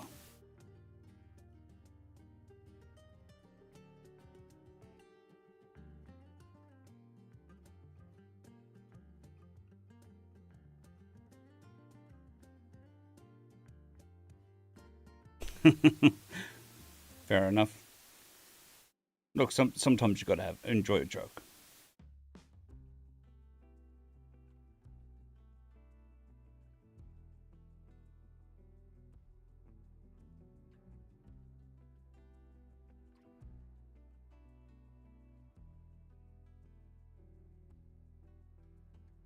Yeah, I know. I've come across them doing the retifos. When I've been planning it out and I go back to the original story and they've been deleted. It sucks. But I mean, a lot changes in 6 years. It's almost 6 years to the day. Good crap. Oh, I'm ancient in the world of YouTube. Ancient, I tell you. In my day, the internet used to scream at us before it would let us seek out new information. We had to stand there and be berated by the banshee from the inside the computer. It would scream, beep, beep, beep, beep, beep, and then we would get information. However, sometimes that would fail. And we would cry in the middle of downloading something, because resuming a download did not exist back then. Downloading was the same as gambling back in the old days. You would hit the download button and stare at that progress bar, your thumbs held, you praying to the gods of luck that maybe this 1 megabyte file will download. Maybe. Something like that.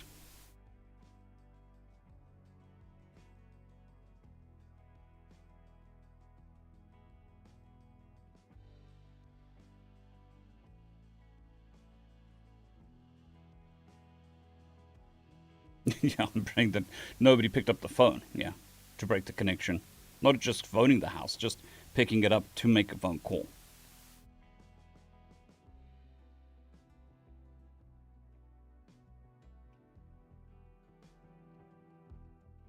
I don't think that there are many.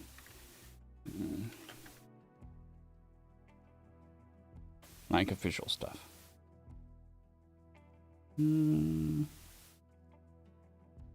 Doesn't seem like it from my 2-second search.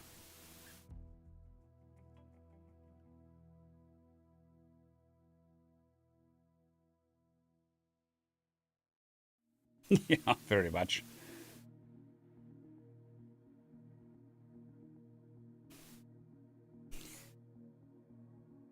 Well, I mean, back then, our internet, we had this thing on the normal phone line that you could pay, and between Friday and Sunday night at 12 o'clock, you'd pay 7 Rand for one phone call, maximum 7 Rand. So the ideal was you log on at 7 o'clock on a Friday, and you keep that connection going all the way until 12 o'clock on a Sunday, and download as much as you can, which I used to do on a regular basis. I had like scripts that would disconnect the internet at 12 o'clock so that it didn't overcharge.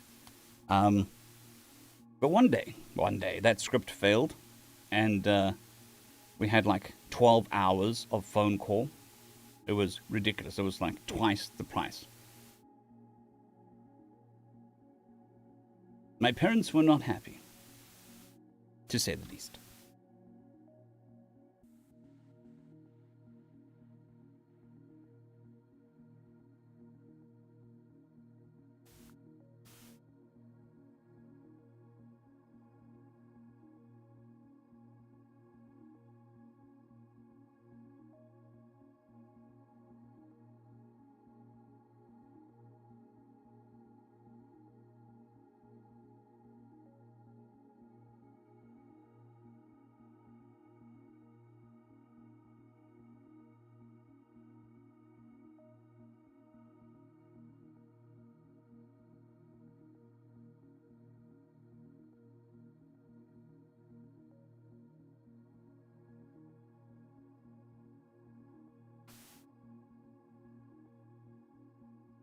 Okay. Yeah. In the pre-days. Yeah, definitely.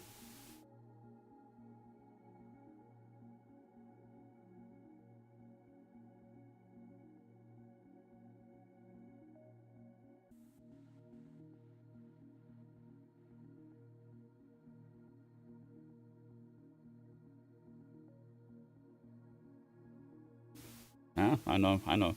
So, this was years ago. Well, it would have been 14 years ago. I was at my parents' house, and they had TCM, the classic movie channel on the satellite. And I walked past, and it's Jurassic Park, and I'm like, what the hell?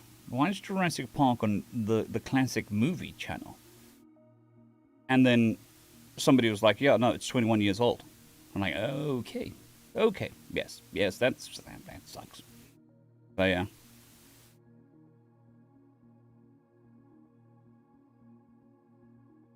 No, I've read plenty of fantasy stories, one-shots. It's not a problem. Look, ideally, you want it between 15 and 20 minutes, so I think... what's that? That is... We can do the maths here quickly. 2250. So about 2,300 words to 3,500 words. That's the sweet spot, kind of, for stories. And then I'll add it to my list, and then I'll fit it in when I can.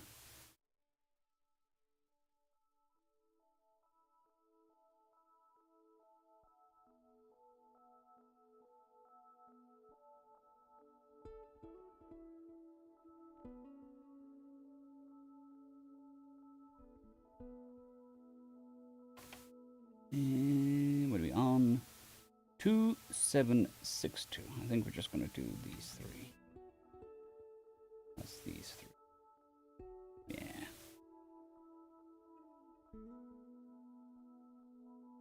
Two 762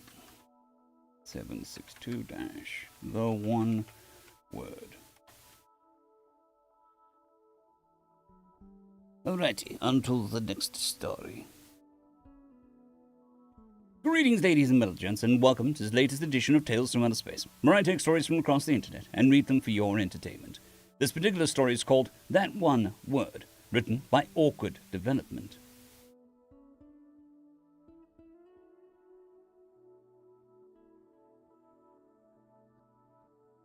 Thank you for popping past, Ashleg. It's much appreciated. Hope you have a great day.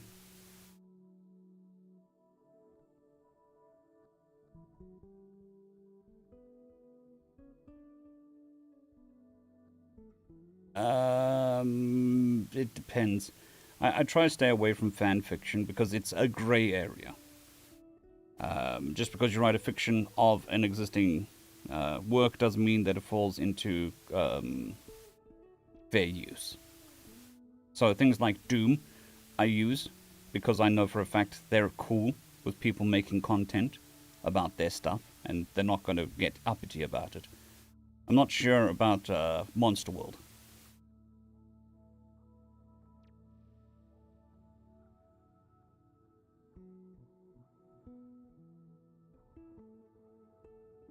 Well, we'll see how it goes, Peanut. Right for you, right, and then I'll figure it out. Written by Awkward Development.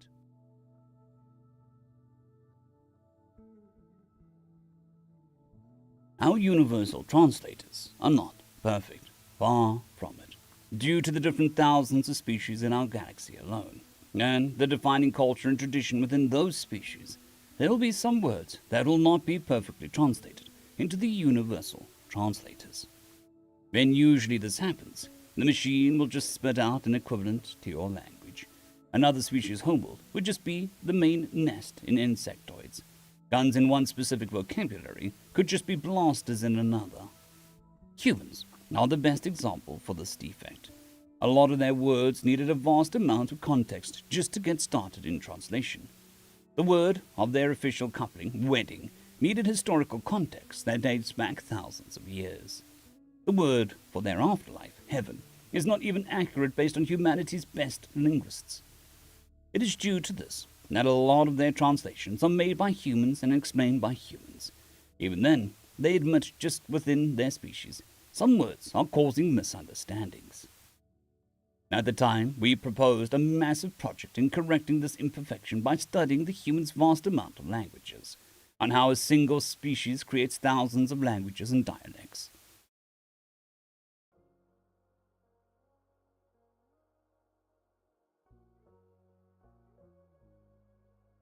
On how a single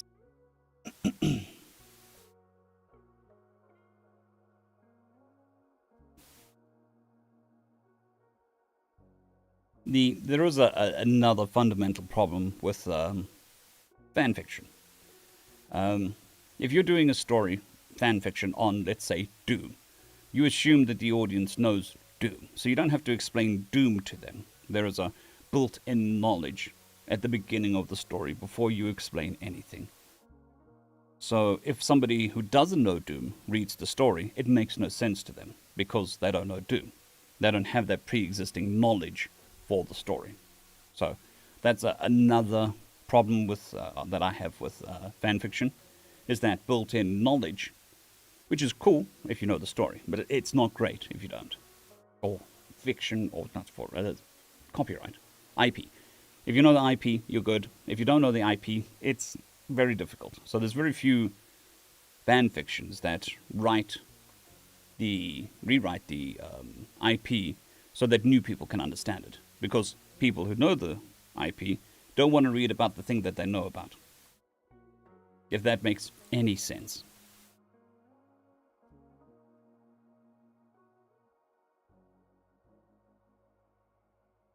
On how a single species creates thousands of languages and dialects.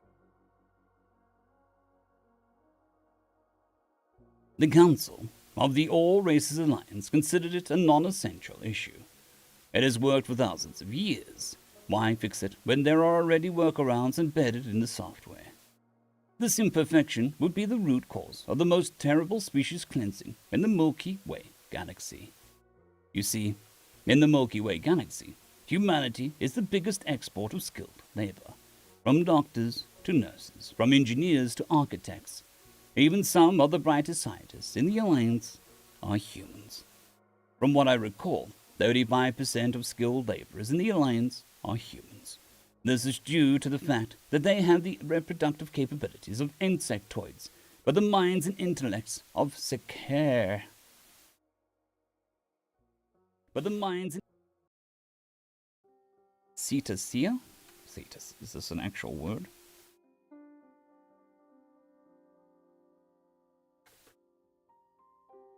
Ah, cetaceans.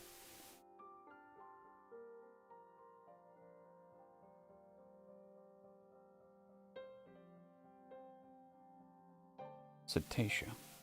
Cetacea. Okay, cool. Plural of cetacean. But the minds and intellect of Cetacea. Is that right? Did I do it right? Cetacean. Cetacea. But the minds and intellect of Cetacea.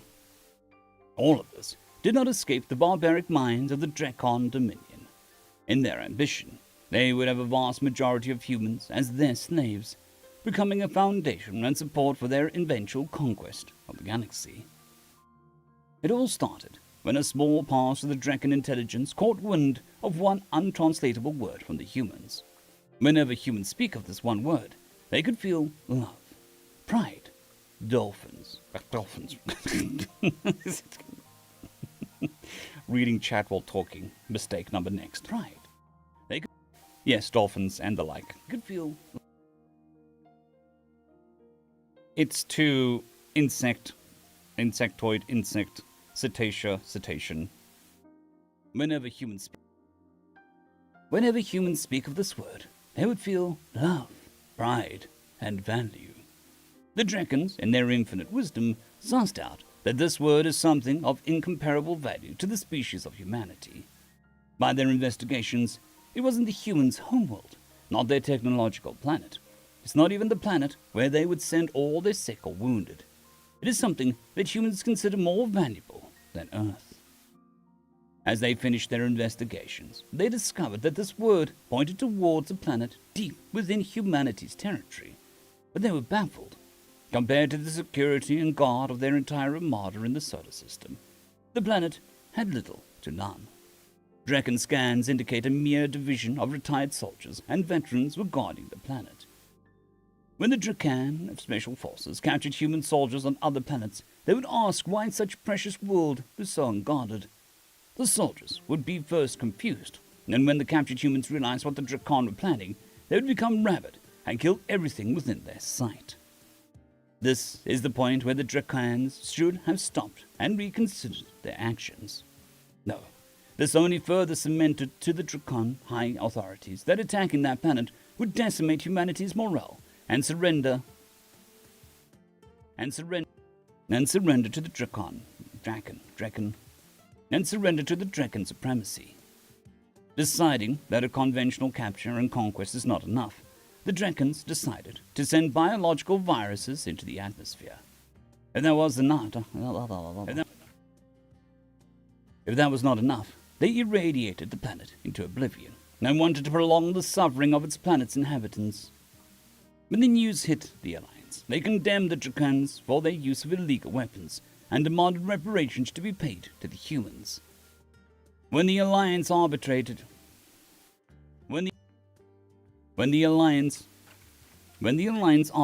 a meeting between the two species, the Drakon sent their usual ambassador of war, expecting another ambassador. All the races within the Alliance were supposed to surprised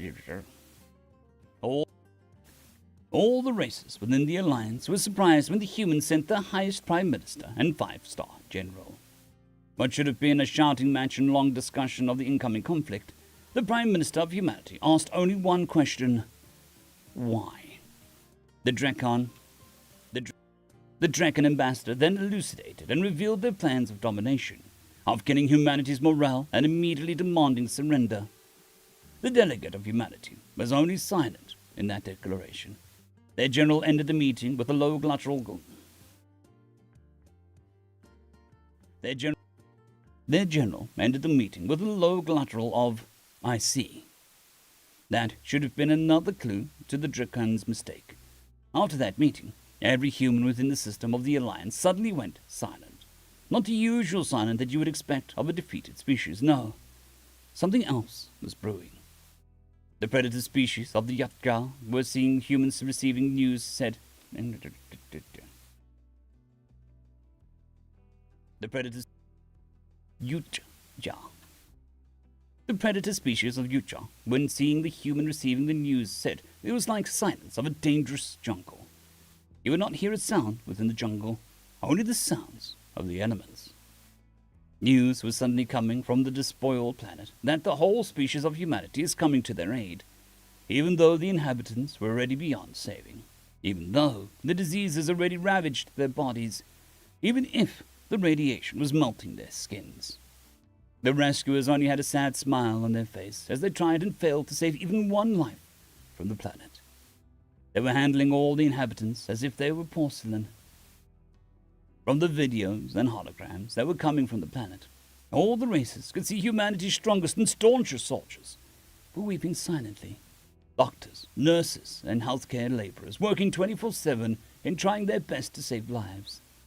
Politicians that were the epitome of greed and avarice, having soft expressions as they comforted the inhabitants on their deathbed. Before we could see any more, all the signals coming from their planet suddenly cut off, and all humanity mourned their planet for 6 months. Nothing was coming from humanity in those months, as if they all collectively decided to stop and cease all activities in the Milky Way galaxy.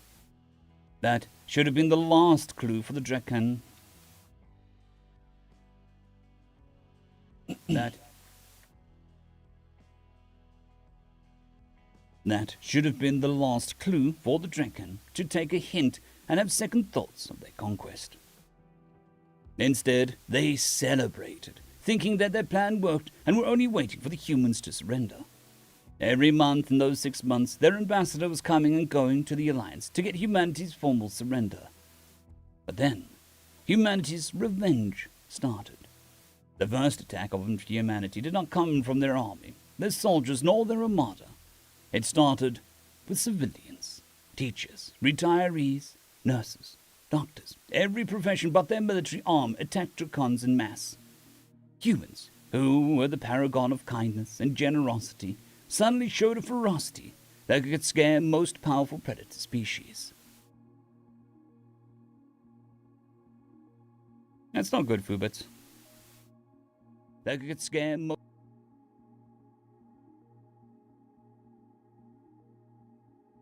scare the most powerful predator species. Doctors and nurses that had the knowledge of healing instead used that knowledge on killing and torturing Drakons.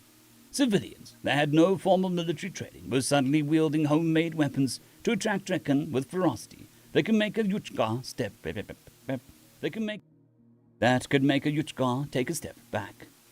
Teachers and retirees were the worst of them. Even with nothing but with bare hands and feet, they were overwhelming Drakan. They were overwhelming Drakons with their superior biology. Without any plans and thoughts, even if they didn't have the prior communication with one another, humans that were scattered all over the galaxy started their revenge. At the time, we did not understand why. After being quiet for 6 months, the collective humanity suddenly started attacking at the same time. The All-Race Alliance once visited the Embassy of Humanity, but we only found the receptionist in the building. The woman behind their desk did not answer the question. One ambassador had a bright idea of having a Drakan face the woman for answers, and we did.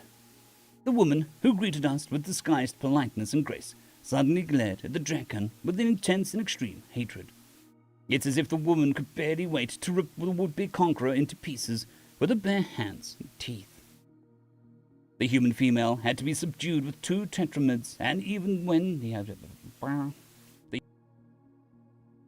The human female had to be subdued with 2 tetramans, and even when held down into a marble flooring of the building, her eyes stared straight into the Drakan's eye sockets and promised extreme violence. After that, we avoided the embassy like a plague.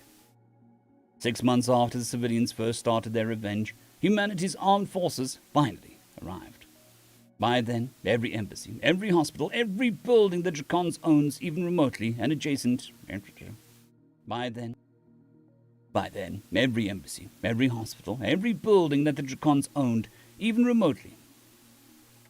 By then, every embassy, every hospital, every building the Drakons owns, even remotely and adjacent in some space of the Alliance, had to be closed down due to the attacks.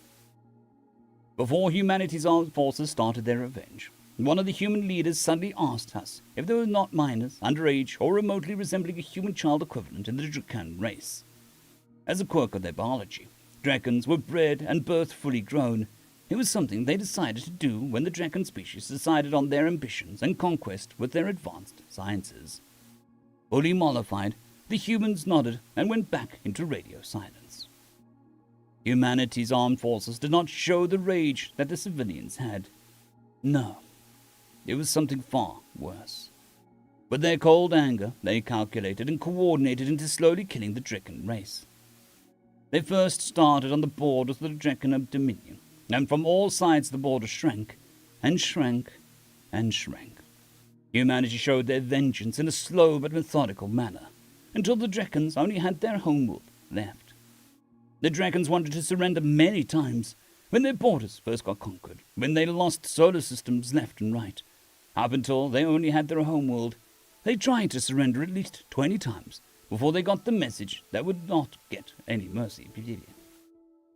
Before they got the message that they would not get any mercy. The Alliance did not even try to call for peaceful end of the conflict, seeing humanity's hatred. At the Drakan homeworld, surrounded by a full might of the Armada of humanity, along with private and public ships full of human civilians, as if they were watching an execution, which in hindsight they were. The Drakan King asked why. In his mind, this is an unproportionate retaliation. In his mind, this is an unproportionate retaliation. A mere planet is not equivalent to a whole species. That was the wrong thing to say as the ships in orbit got even quieter, as if they heard the most absurd thing that came out since the beginning of the Big Bang. The Prime Minister and the 5-star General broadcast themselves to the whole entire galaxy. They started with 8.5 billion souls, 8.5 billion children with caretakers, elderly and teachers, and you dare ask why? The General shouted with extreme hatred, offended that the Drakan uttered those questions.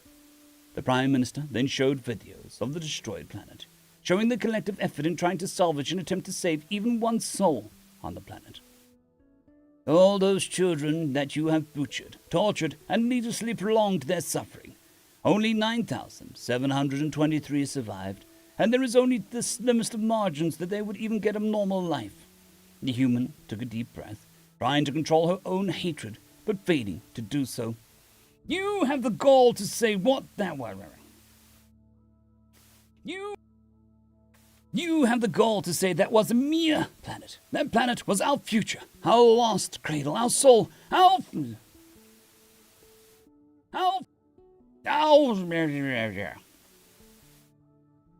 soul.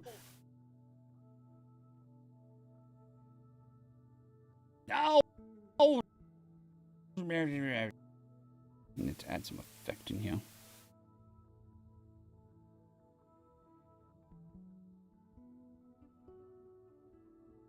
Think that will work?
Okay, I think that'll do.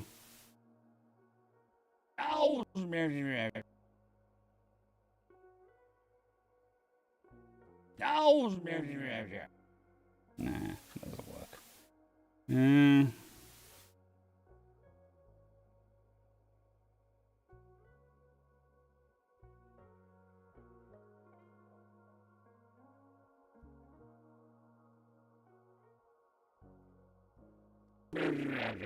Now that works.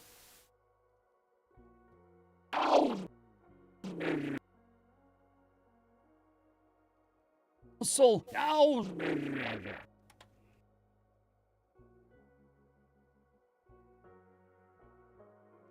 All right. Okay. So it's untranslated. At the end, the Prime Minister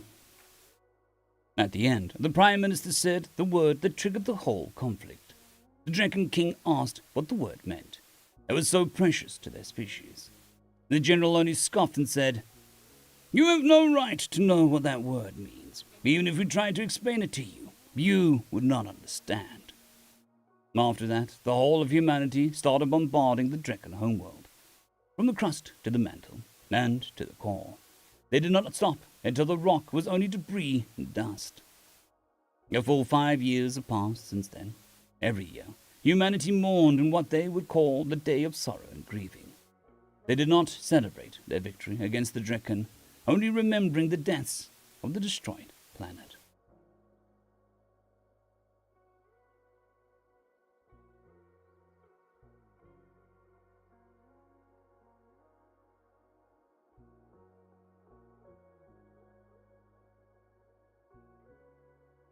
At the 5-year anniversary, the leaders of humanity invited our ambassador and leaders to join them in their grief, asking us to wear something black when we do decide to join them. When we arrived, all the humans had pure black in all of their clothing, a massive amount of black ships orbiting the planet, all of them encircling a huge obsidian monument, full of names from top to bottom. There was also eye-catching words in the middle, "To these innocent souls." The atmosphere was somber all around us. Even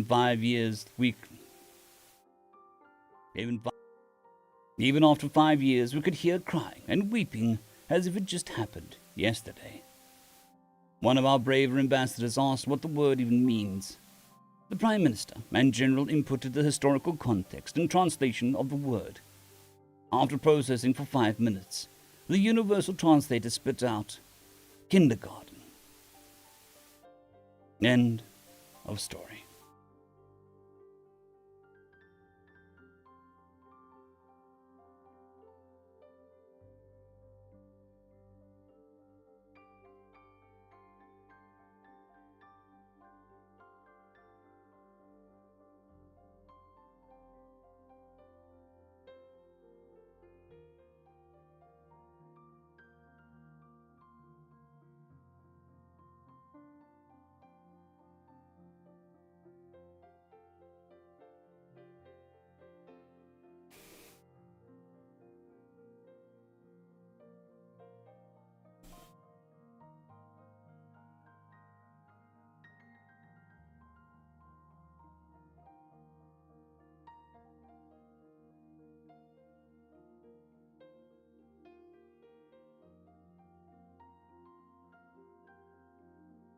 All right.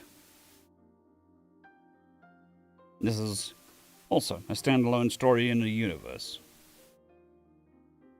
Yes, they attacked a nursery planet.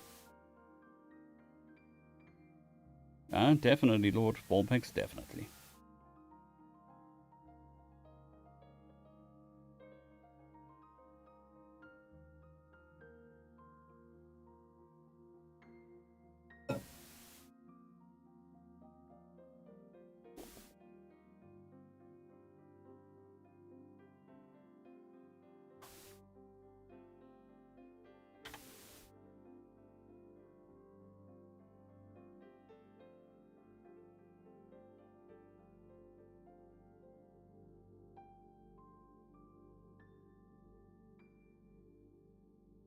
2763. 2763 dash. The reasons the reason humans are banned from bars. Greetings, ladies and gentlemen, and welcome to today's edition of Tales from Outer Space, where I take old stories I've narrated. No, I don't take old stories. Greetings, ladies and gentlemen, and welcome to today's edition of Tales from Outer Space, where I take stories from across the internet and read them for your entertainment. This particular story is called The Reason Humans Are Banned from Bars, written by Duddled.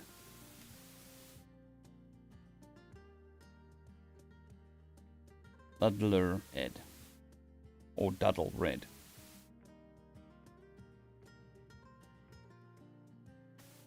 Written by Duddle Red.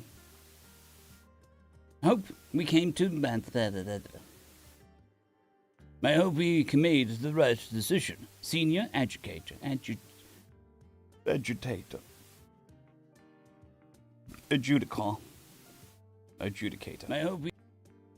I hope we made the right decision. Senior Adjudicator Morozara sighed, and with a thud promptly dropped into one of the seats reserved exclusively for nobility and higher-ranking officials.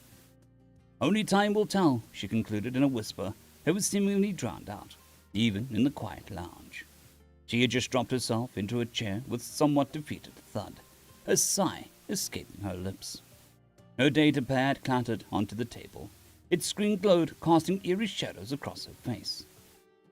She reclined into her chair, feeling the soft cushioned mold around her. Her tired eyes flitted across, scanning the area she had come to regard as a sanctuary amidst the station full of beings from across the galaxy. Mozara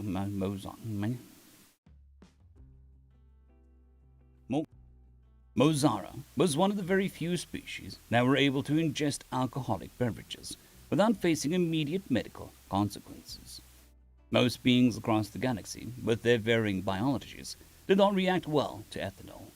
But for Moxara,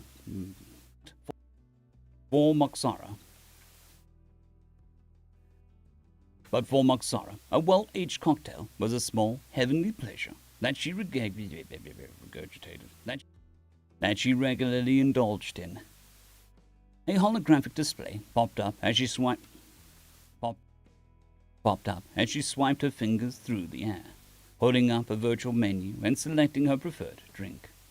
Moments later, a soft ping echoed from the bar as the bartender fluidly moved to make a drink. As the bartender poured the golden liquid into a glass with an expert twist of the wrist, she couldn't help but be entranced by his adept showmanship. Their movements were so smooth and practiced, they could be considered an art form in themselves. Yes, it is for Cartel. We've streamed every day except Saturdays for, I think, 2 months now. Actually, don't know. But yes. Same time, same place, every day except Saturday.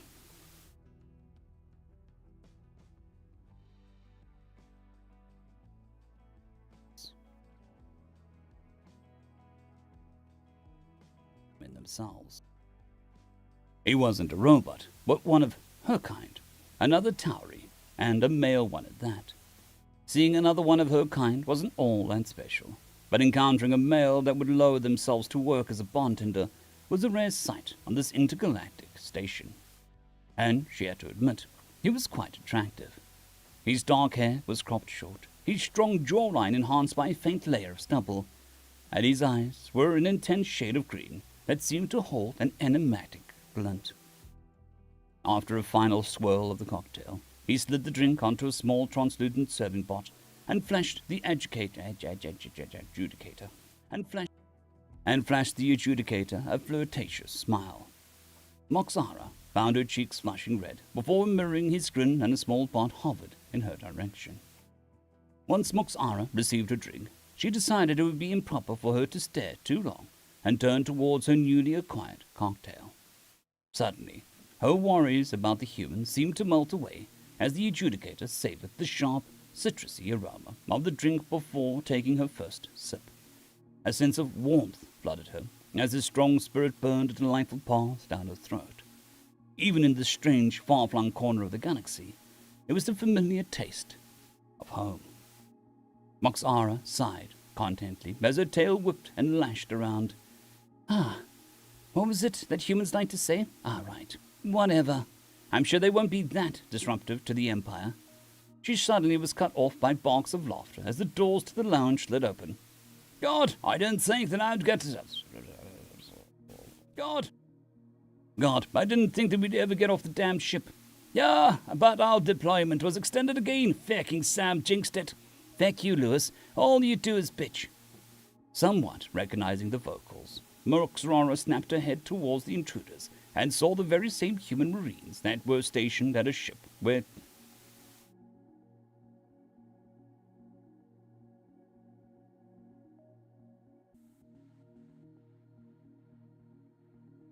that were stationed and saw the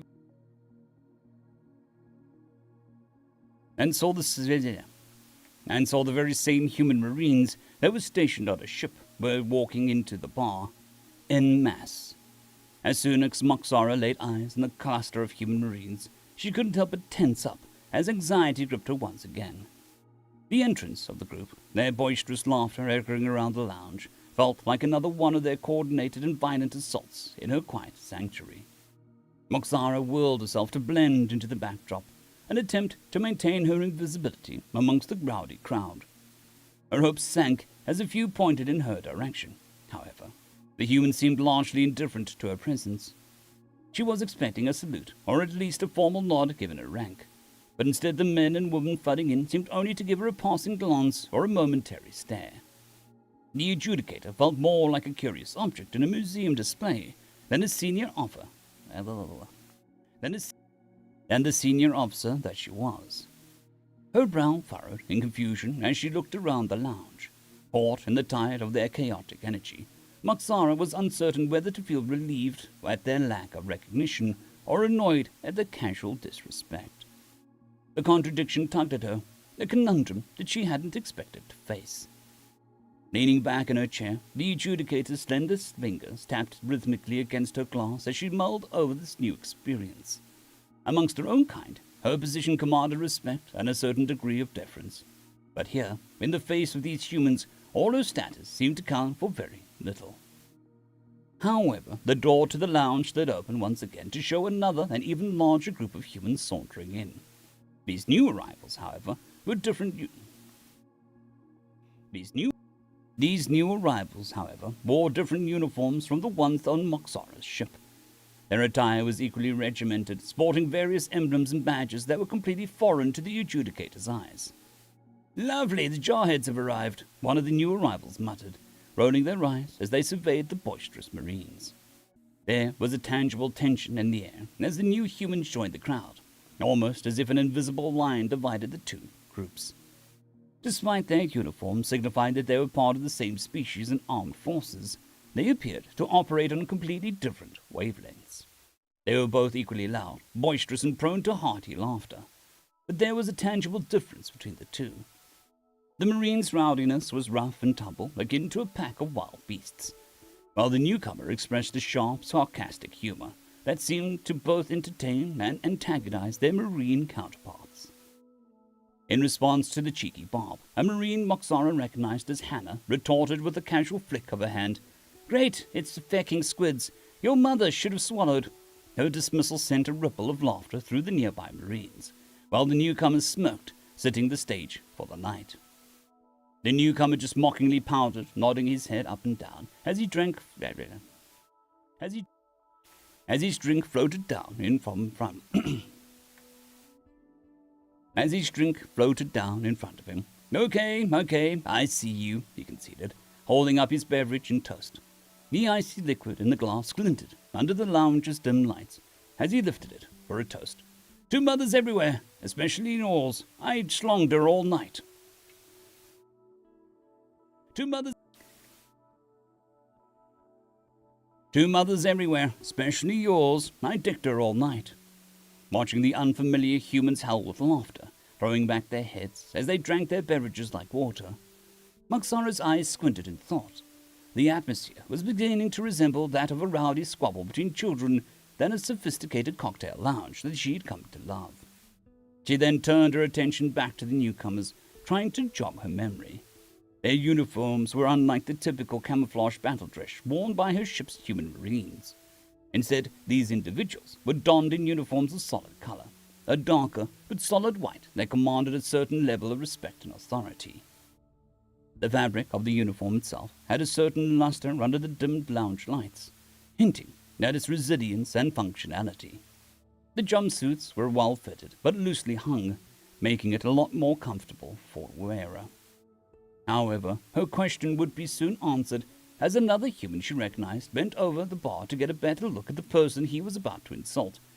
"Jesus, your Navy losers are so fucking annoying. All you guys think about is schlongs." Samuel, the other human marine that was on the raid with Moxara, spoke up. "Can you stop fucking breathing so hard? You're stealing air from the rest of the station."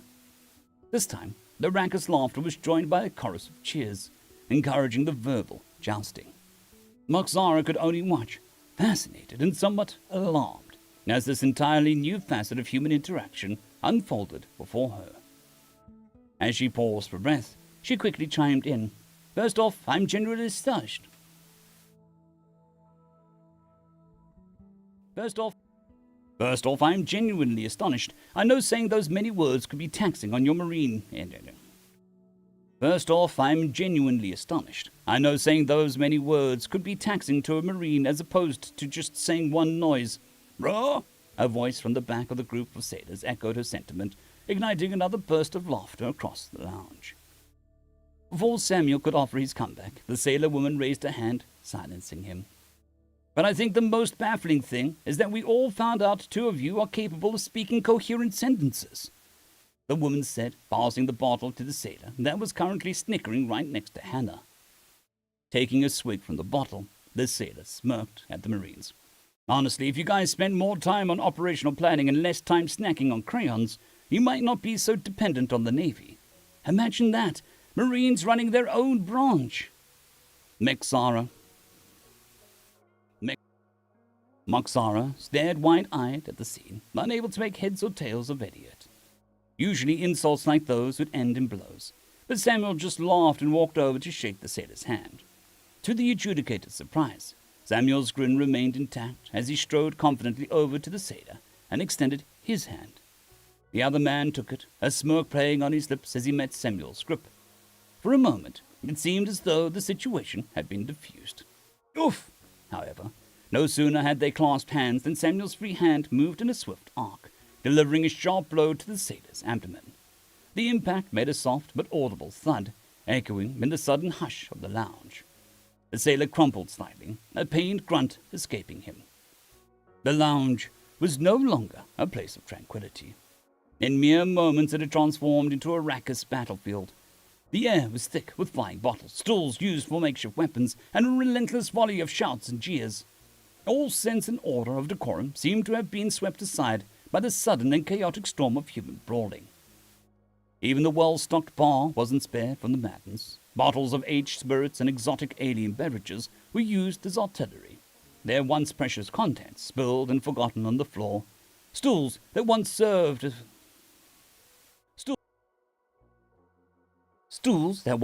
as rest for the tired patrons were now employed as bludgeons, adding to the cacophony of the unfolding brawl. Standing there in utter shock, Moxara could only watch as the horror unfolded before her eyes. It wasn't until a stray bottle flew past her was she prompted to duck behind the dividing wall in safety.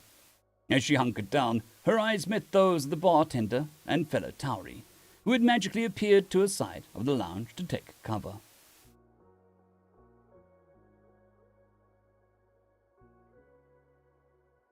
Strangely enough, the sight of her fellow Tauri managed to stay cool under the chaotic situation, sparked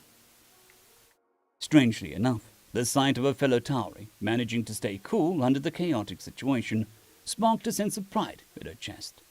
She found herself unable to tear her gaze away from him, fascinated by his agility and calmness. "Ah, hello, madam. Is this your first experience with drunk groups of humans?" he said, giving a small bow, knowing her societal status is much higher than his. "May your nerves be strong and your patience infinite." Indeed, Moxara replied, shaking her head slightly as the bartender commented, and I fear I may have made a grave mistake. Her sight went to the datapad clutched in her hand. Her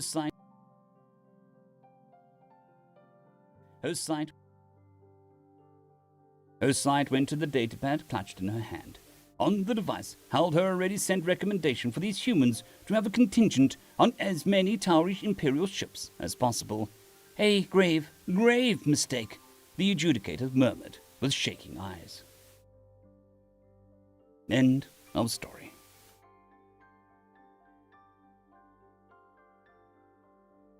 Review. Upvote. Updoot.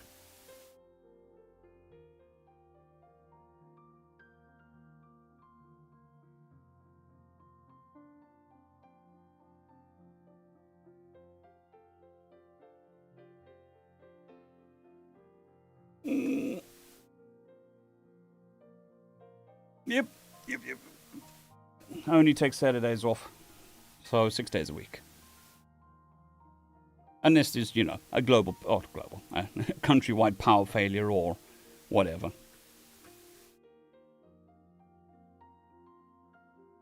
Even if I pop on for a short while, just to say that I have a migraine or something, and just have a quick chat. But normally it's between 2 and 3 hours.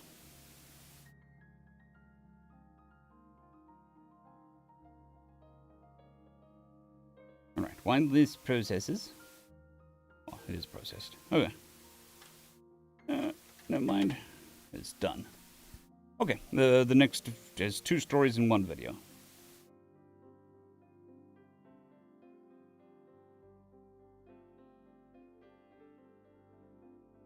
Which is 2764. 2764 dash.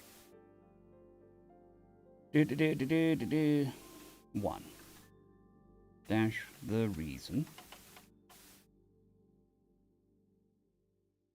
No. The anomalous truth of humanity. Humanity.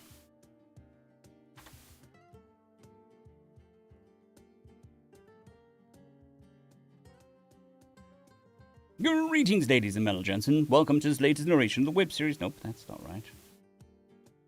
Greetings, ladies and gentlemen. Welcome to this latest edition of Tales from Outer Space, where I take stories from across the internet and read them for your entertainment.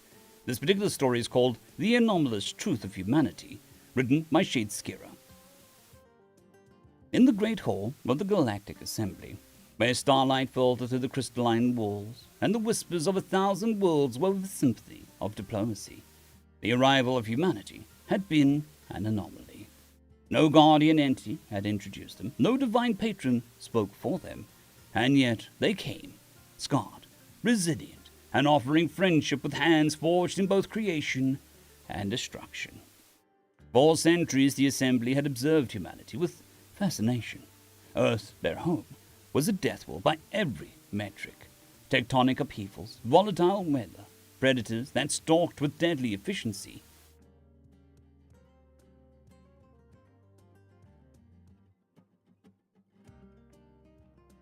And pathogens that evolved faster than defenses could be built. And yet, humanity thrived. They built civilizations atop the ruins of their predecessor, rose from the ashes of self-inflicted wars, and reached the stars not with divine guidance, but through stubborn ingenuity. The Zothran, however, saw none of this as a strength. Forged by a god of conquest, the Zothran were a race bred for domination. Their guardian, the warlord eternal, had gifted them with the tools of subjugation, and they saw humanity's lack of guiding deity as a fatal weakness. To them, humanity was a species ripe for conquest. Their open arms seemed an invitation for chains, and they... So they declared war. The Galactic Assembly watched in muted horror. Humanity had come to the stars, preaching unity and peace, but they were ill-equipped for a war against a species so practiced in conquest. The Zothran fleets advanced, their weapons bristling with divine blessings and technological superiority. and human colonies began to fall, one by one. It was then, at humanity's darkest hour, that their ambassador stood before the assembly. Her name was Myra Solus, a diplomat who had charmed even the most xenophobic species with her wit and warmth.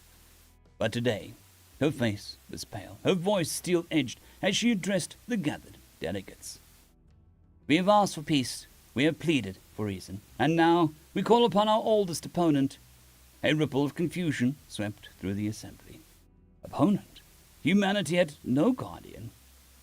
Myra raised her hands, and her voice became a shout that echoed across the chamber. Come, Death! Humanity calls upon you. For a moment, there was silence. Then the lights dimmed, and the air grew heavy with an ancient primal presence. Shadows coalesced in the center of the chamber, taking form. A tall, cloaked figure with eyes like twin black holes, a scythe resting against her shoulder. Death. She was beautiful and terrifying, her voice a melody of ruin as she laughed, a sound that chilled even the Zothran emissary to his core. The great hall fell silent as Death loomed over the assembly, her presence suffocating the electric. Her presence suffocating the electric, but intense. But instead of addressing the galaxy's collective awe, her black hole gaze turned to Myra Solus, the human ambassador. Well, well, Death began, her voice laced with a kind of sardonic affection. Look who finally called me. I was beginning to think that you'd forgotten me entirely. Myra crossed her arms, meeting Death's gaze without flinching, though there was a steelness in her posture. Oh, don't flatter yourself. We've been a little busy, surviving all the fun that you've thrown our way. Fun? Death let out a delighted laugh that sent shivers through the assembly. Oh, is that what you call it? Tell me, Myra. Tell me, Myra, did you enjoy the Ice Ages? Those were my personal favorites. Watching your kind huddled in caves, fighting over scraps of meat. Truly, a masterpiece. Myra arched an eyebrow. Oh, you mean the Ice Ages where we learned to tame fire, develop tools, and paint the first images of our dreams on cave walls. The ones that forced us to cooperate and invent. Yes, thanks for that. Without those, we might never have discovered art or the scientific method. Death smirked, clearly amused. Fine. But what about the Black Death? That was one of my finest works. A little pestilence to weed out the weak and complacent. Myra leaned forward, her tone sharp. Ah, yes, the plague. You know, that's the one where we figured out quarantine, public health systems, and eventually germ theory. We even built whole medical disciplines around stopping you in your tracks. Sure, millions died, but the survivors became stronger, smarter, and more connected. You're really not very good at this, are you? The assembly delegates exchanged uneasy glances. It was like watching a child tease a star about its brightness. Death rolled her eyes, though the smirk on her face remained. Oh, please, don't pretend that you were doing so well. 2 world wars, nuclear weapons. You barely made it out of your last century alive. Myra's eyes narrowed, and her voice softened to a dangerous edge. You mean the wars that spurred us to build international alliances, codify human rights, and map the stars. The ones that gave us the technologies we're using right now to address this assembly. Face it, you've thrown your worst at us, and all you've done is make us stronger. Death tilted her head, as if genuinely considering Myra's words. Then she chuckled, a low rumbling sound that seemed to echo from the void itself. Oh, Myra, you're delightful. Do you know how many species I've broken? Countless. How many gave up the moment they faced extinction? Almost all of them. But you, she pointed a bony finger at Myra, you keep getting up. I hurl asteroids, unleash plagues, stir wars. And yet here you are, standing before me, daring to sass me in front of the galaxy. That's humanity for you, Myra said with a wry smile. Stubborn as hell and twice as resourceful. You may have been our opponent, Death, but you've also been our greatest teacher. Every time you tried to break us, we learned how to bend instead. Death leaned closer, her eyes... Death leaned closer, her dark eyes gleaming with something like pride, or perhaps hunger. Teacher, you say? I like that.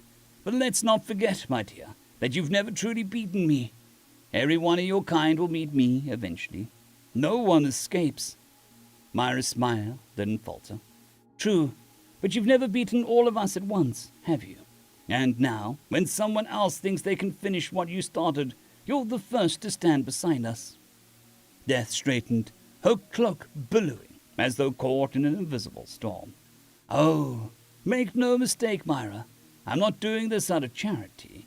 I just can't resist a challenge. These Zothran think they can do what I couldn't in millennia.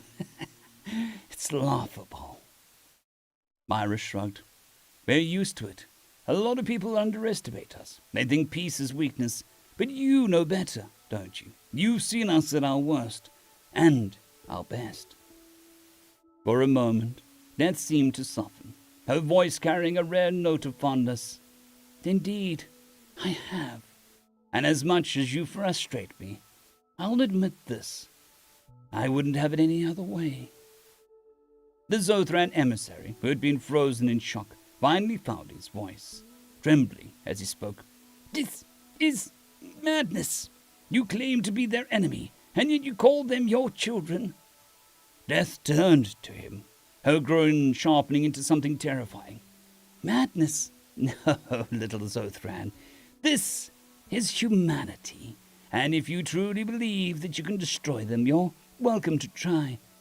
But know this, every weapon you use, every strategy you deploy, will only make them stronger, because I've spent eons trying to kill them, and all I've done is prepare them for you.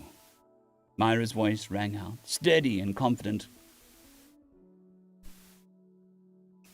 Little fly just flew across my... Very annoying. Very, very annoying. Confident.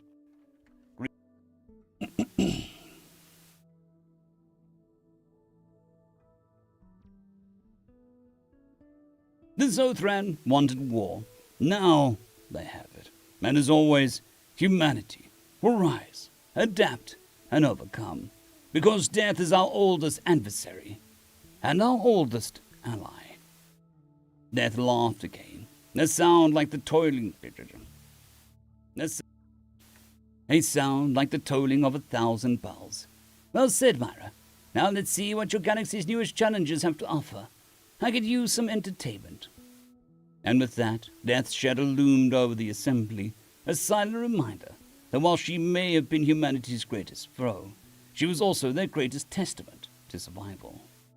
The Zothran had declared war on a species forged in fire and tempered by death itself. The galaxy held its breath, waiting to see what would happen next. End of story. Oop, that's not that one.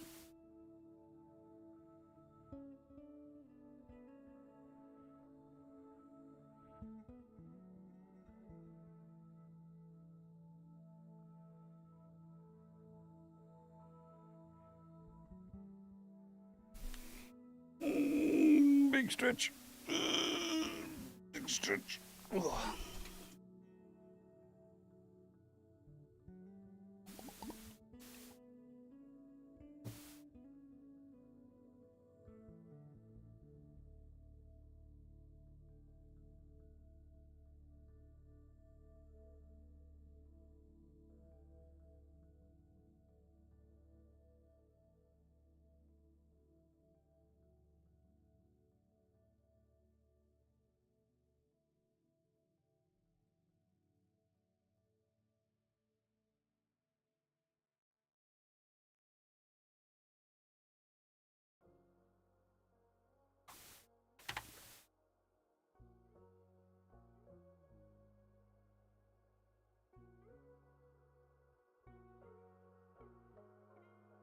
Two 2764-2 Terran Inspectors.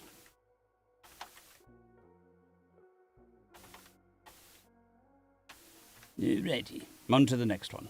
Also a short one.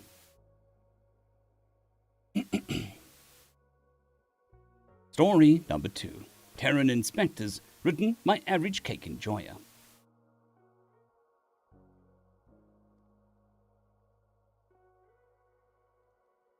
The inspector's coming. The words boomed through the station's intercom, followed by unmistakable sound of Officer Chen choking on his coffee. For a moment, there was perfect silence. Then, chaos. The control room erupted into frenzied activity. Engineers dove for toolboxes, desperately conceding anything that looked remotely non-regulation. Lieutenant Walsh was spotted trying to jam rolls of duct tape into a paper shredder, rather than explain why it was holding together a control panel. The alien crew members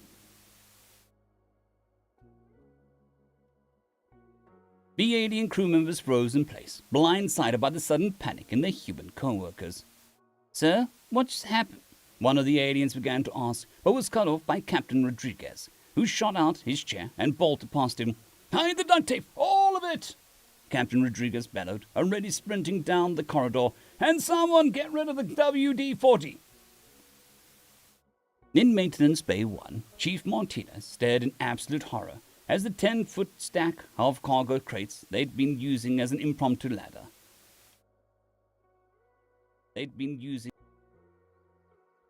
Oh God, where is the actual ladder? We traded it to those Lifen merchants for coffee beans last month. What? Who approved of that? You did. You said, and I quote, ladders. For what? We've got perfectly good crates. Fuck! The alien staff watched in confusion as their human colleagues ran around like headless chickens. "I don't understand." Zyle, a junior electrician, cricked their mandibles nervously. "Your species invented these safety protocols. Why are you panicking?" "Because we know exactly how bad it is," Martinez shrieked. Because we know how bad. Because we know exactly how bad it is," Martinez shrieked, grabbing Zyle by the shoulders. "We made the rules because we know all the horrible ways we'll break them." Sylphine, another engineer, flicked their frilled ears in curiosity. "But surely, if you follow these rules, there is no reason to fear the inspector, correct?" The humans stopped mid-meltdown, just long enough to exchange deeply haunting looks before resuming their desperate cover-up. "Oh God!" Thompson's face paled, having opened a cabinet to try and find the tarp to throw over the crates. "Where are all the hard hats?" "We lost them," Martinez shouted, now trying to hide a jar labeled Misk Sharp Things anywhere he could manage. "How do you manage to lose hard hats?" "Same way we lost the emergency eye wash station." "That wasn't lost, it got blown up." "Exactly." "Oh God, we're screwed," Thompson whimpered, dragging his hands down his face. "OSHA's gonna feck us 6 ways to Sunday." Zyle observed the chaos with a growing sense of unease. "Humans, what exactly happens if OSHA finds..." Humans, what exactly happens if the OSHA beings find violations? Humans, what exactly happens if this OSHA being finds violations? There was another moment of silence. Then Thompson whispered, "Paperwork." Zyle blinked. "Paperwork?" He shuddered voluntarily. "So much paperwork!" Martinez swayed slightly, leaning on a crate stack for support, the tower wobbling precariously. "Do you have any idea what it's like to spend 10 hours detailing why and how someone thought using a roll of tape to patch a spacesuit was a good idea?" It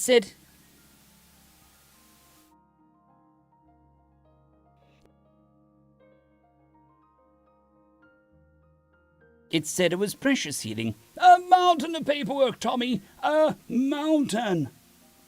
The intercom crackled again. Rodriguez's voice had taken on a peculiar tone of someone watching their career dissolve in real time. "New problem. Why do I have someone telling me the oxygen generators are labeled with emoji stickers?" "Ah, shite!" Thompson muttered before keying his communicator.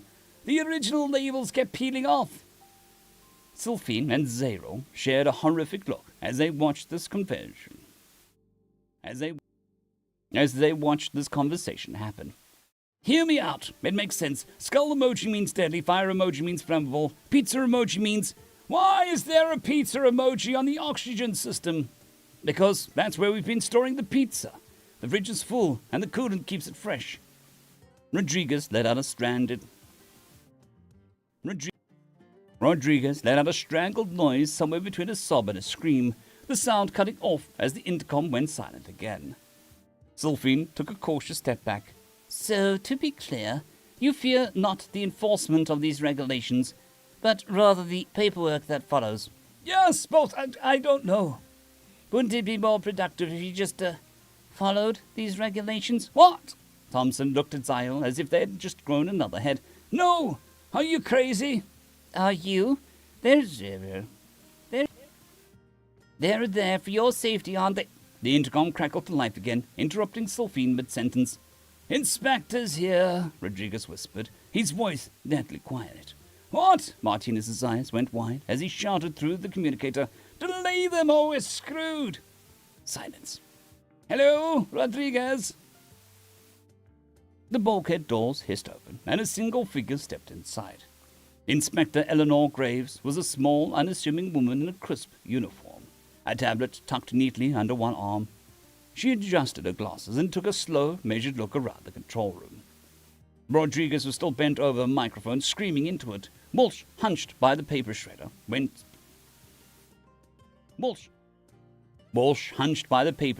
sweat on his brow. He clutched the rolls of tape like live grenades while, across the room, Chen fought to hide a spool of frayed wire in a cabinet. Typical, Graves cleared her throat. The chaos in the control room disappeared, everyone freezing in place mid-motion. Time looking like it had stopped. Rodriguez whispered something into the microphone before slowly turning around, a nervous smile on his face. Looking like he was about to throw up, he swallowed hard and stepped forward. Inspector Graves, he said, voice strained but polite. Welcome aboard. How was the trip? She tapped the note into her tablet. Captain Rodriguez, a pause.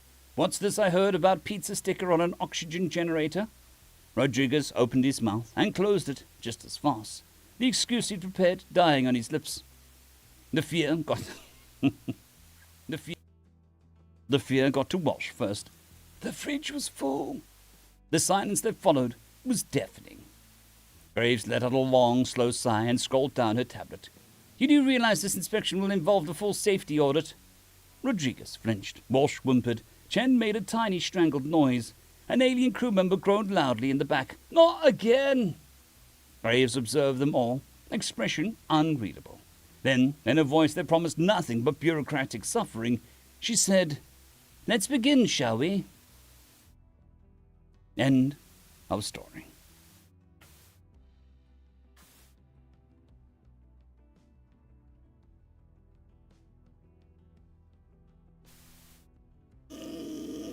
Alrighty. Oh, that's going to be me for today. That's 2 hours and 45 minutes. 15,000 words. And a good time. Thank you all for joining me. It is very much appreciated, especially in this day and age where everyone and everything is putting your attention in all directions. It's very much appreciated that you spend your time and attention with me. For anybody who gifted anything, whether it be subs, bits, or even just your time, it is very much appreciated. I'll see you all tomorrow, same time,